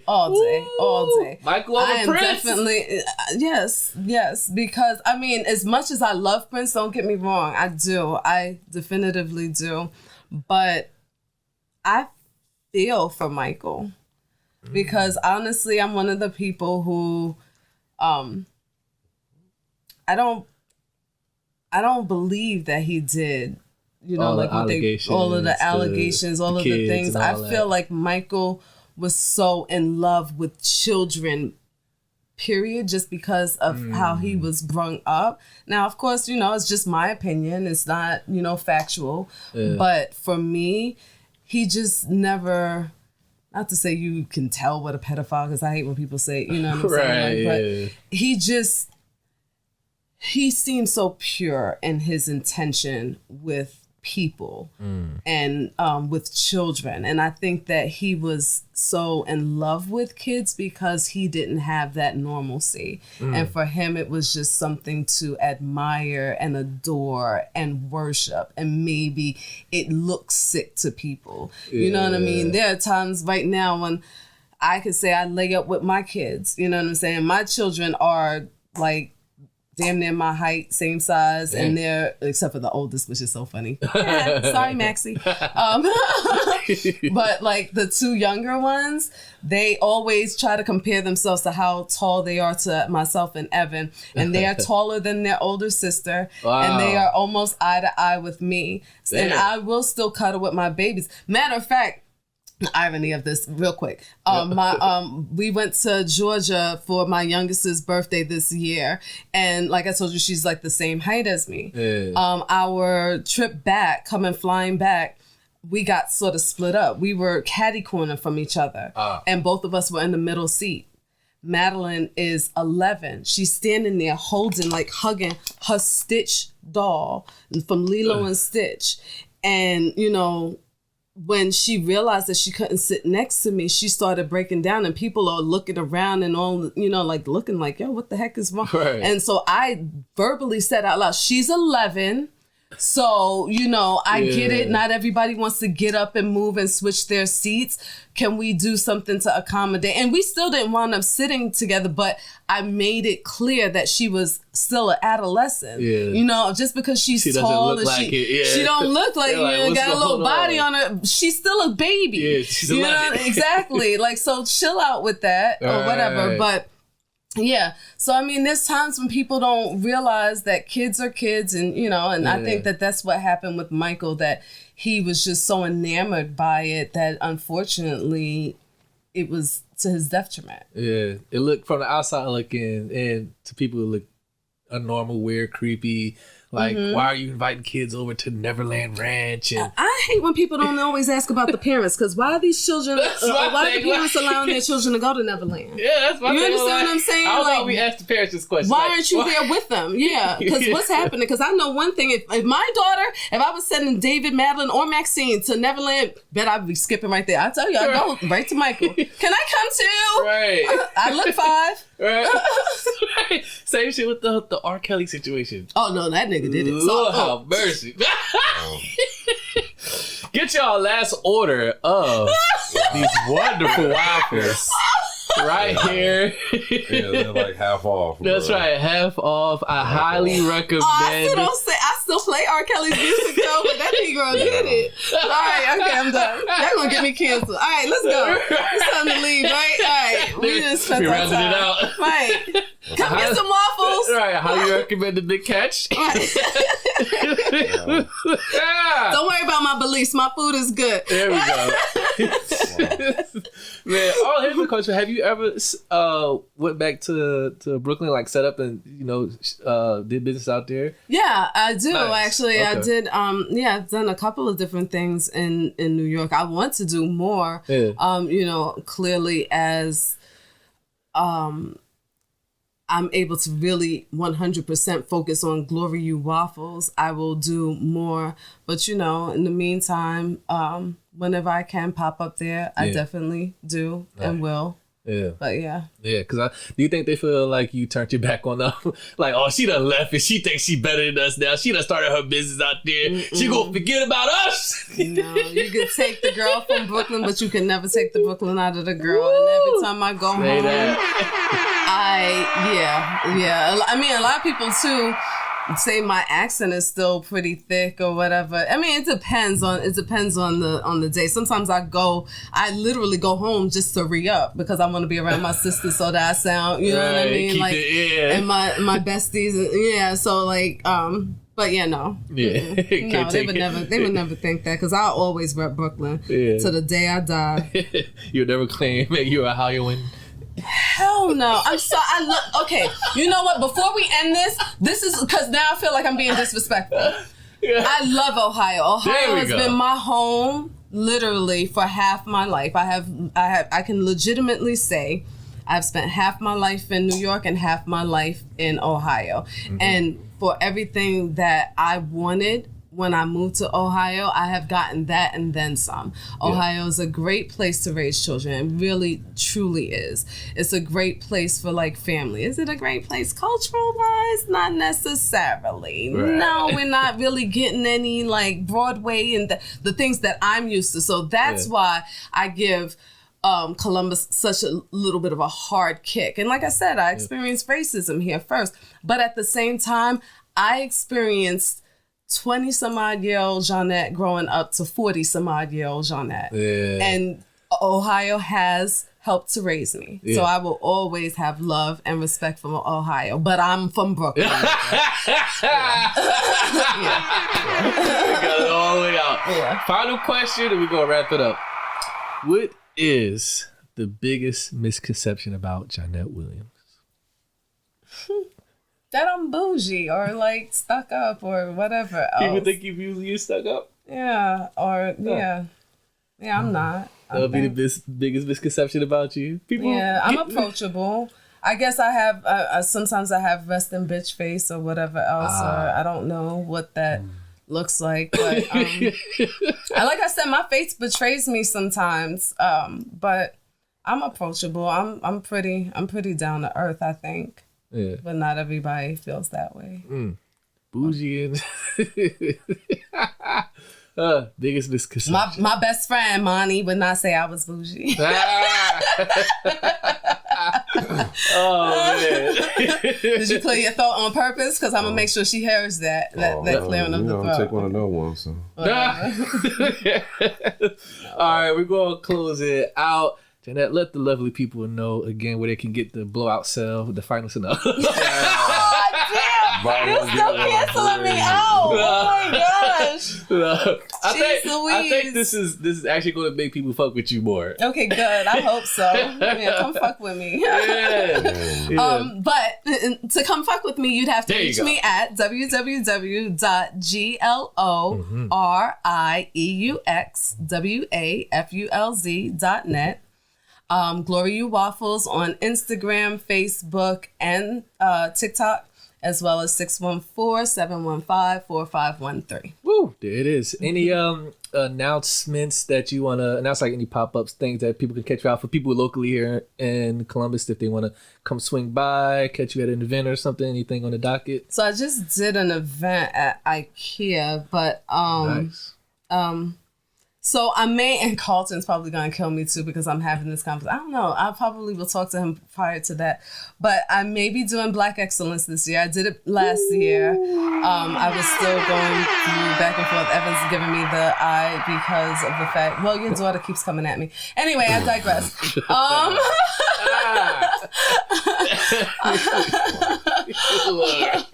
But honestly, at this point in time, right now, because of the weather and everything, I'm not doing... changing. Yeah, the season's changing. I'm not necessarily doing pop-ups. However, you can reach out to me on any of the social media, my website.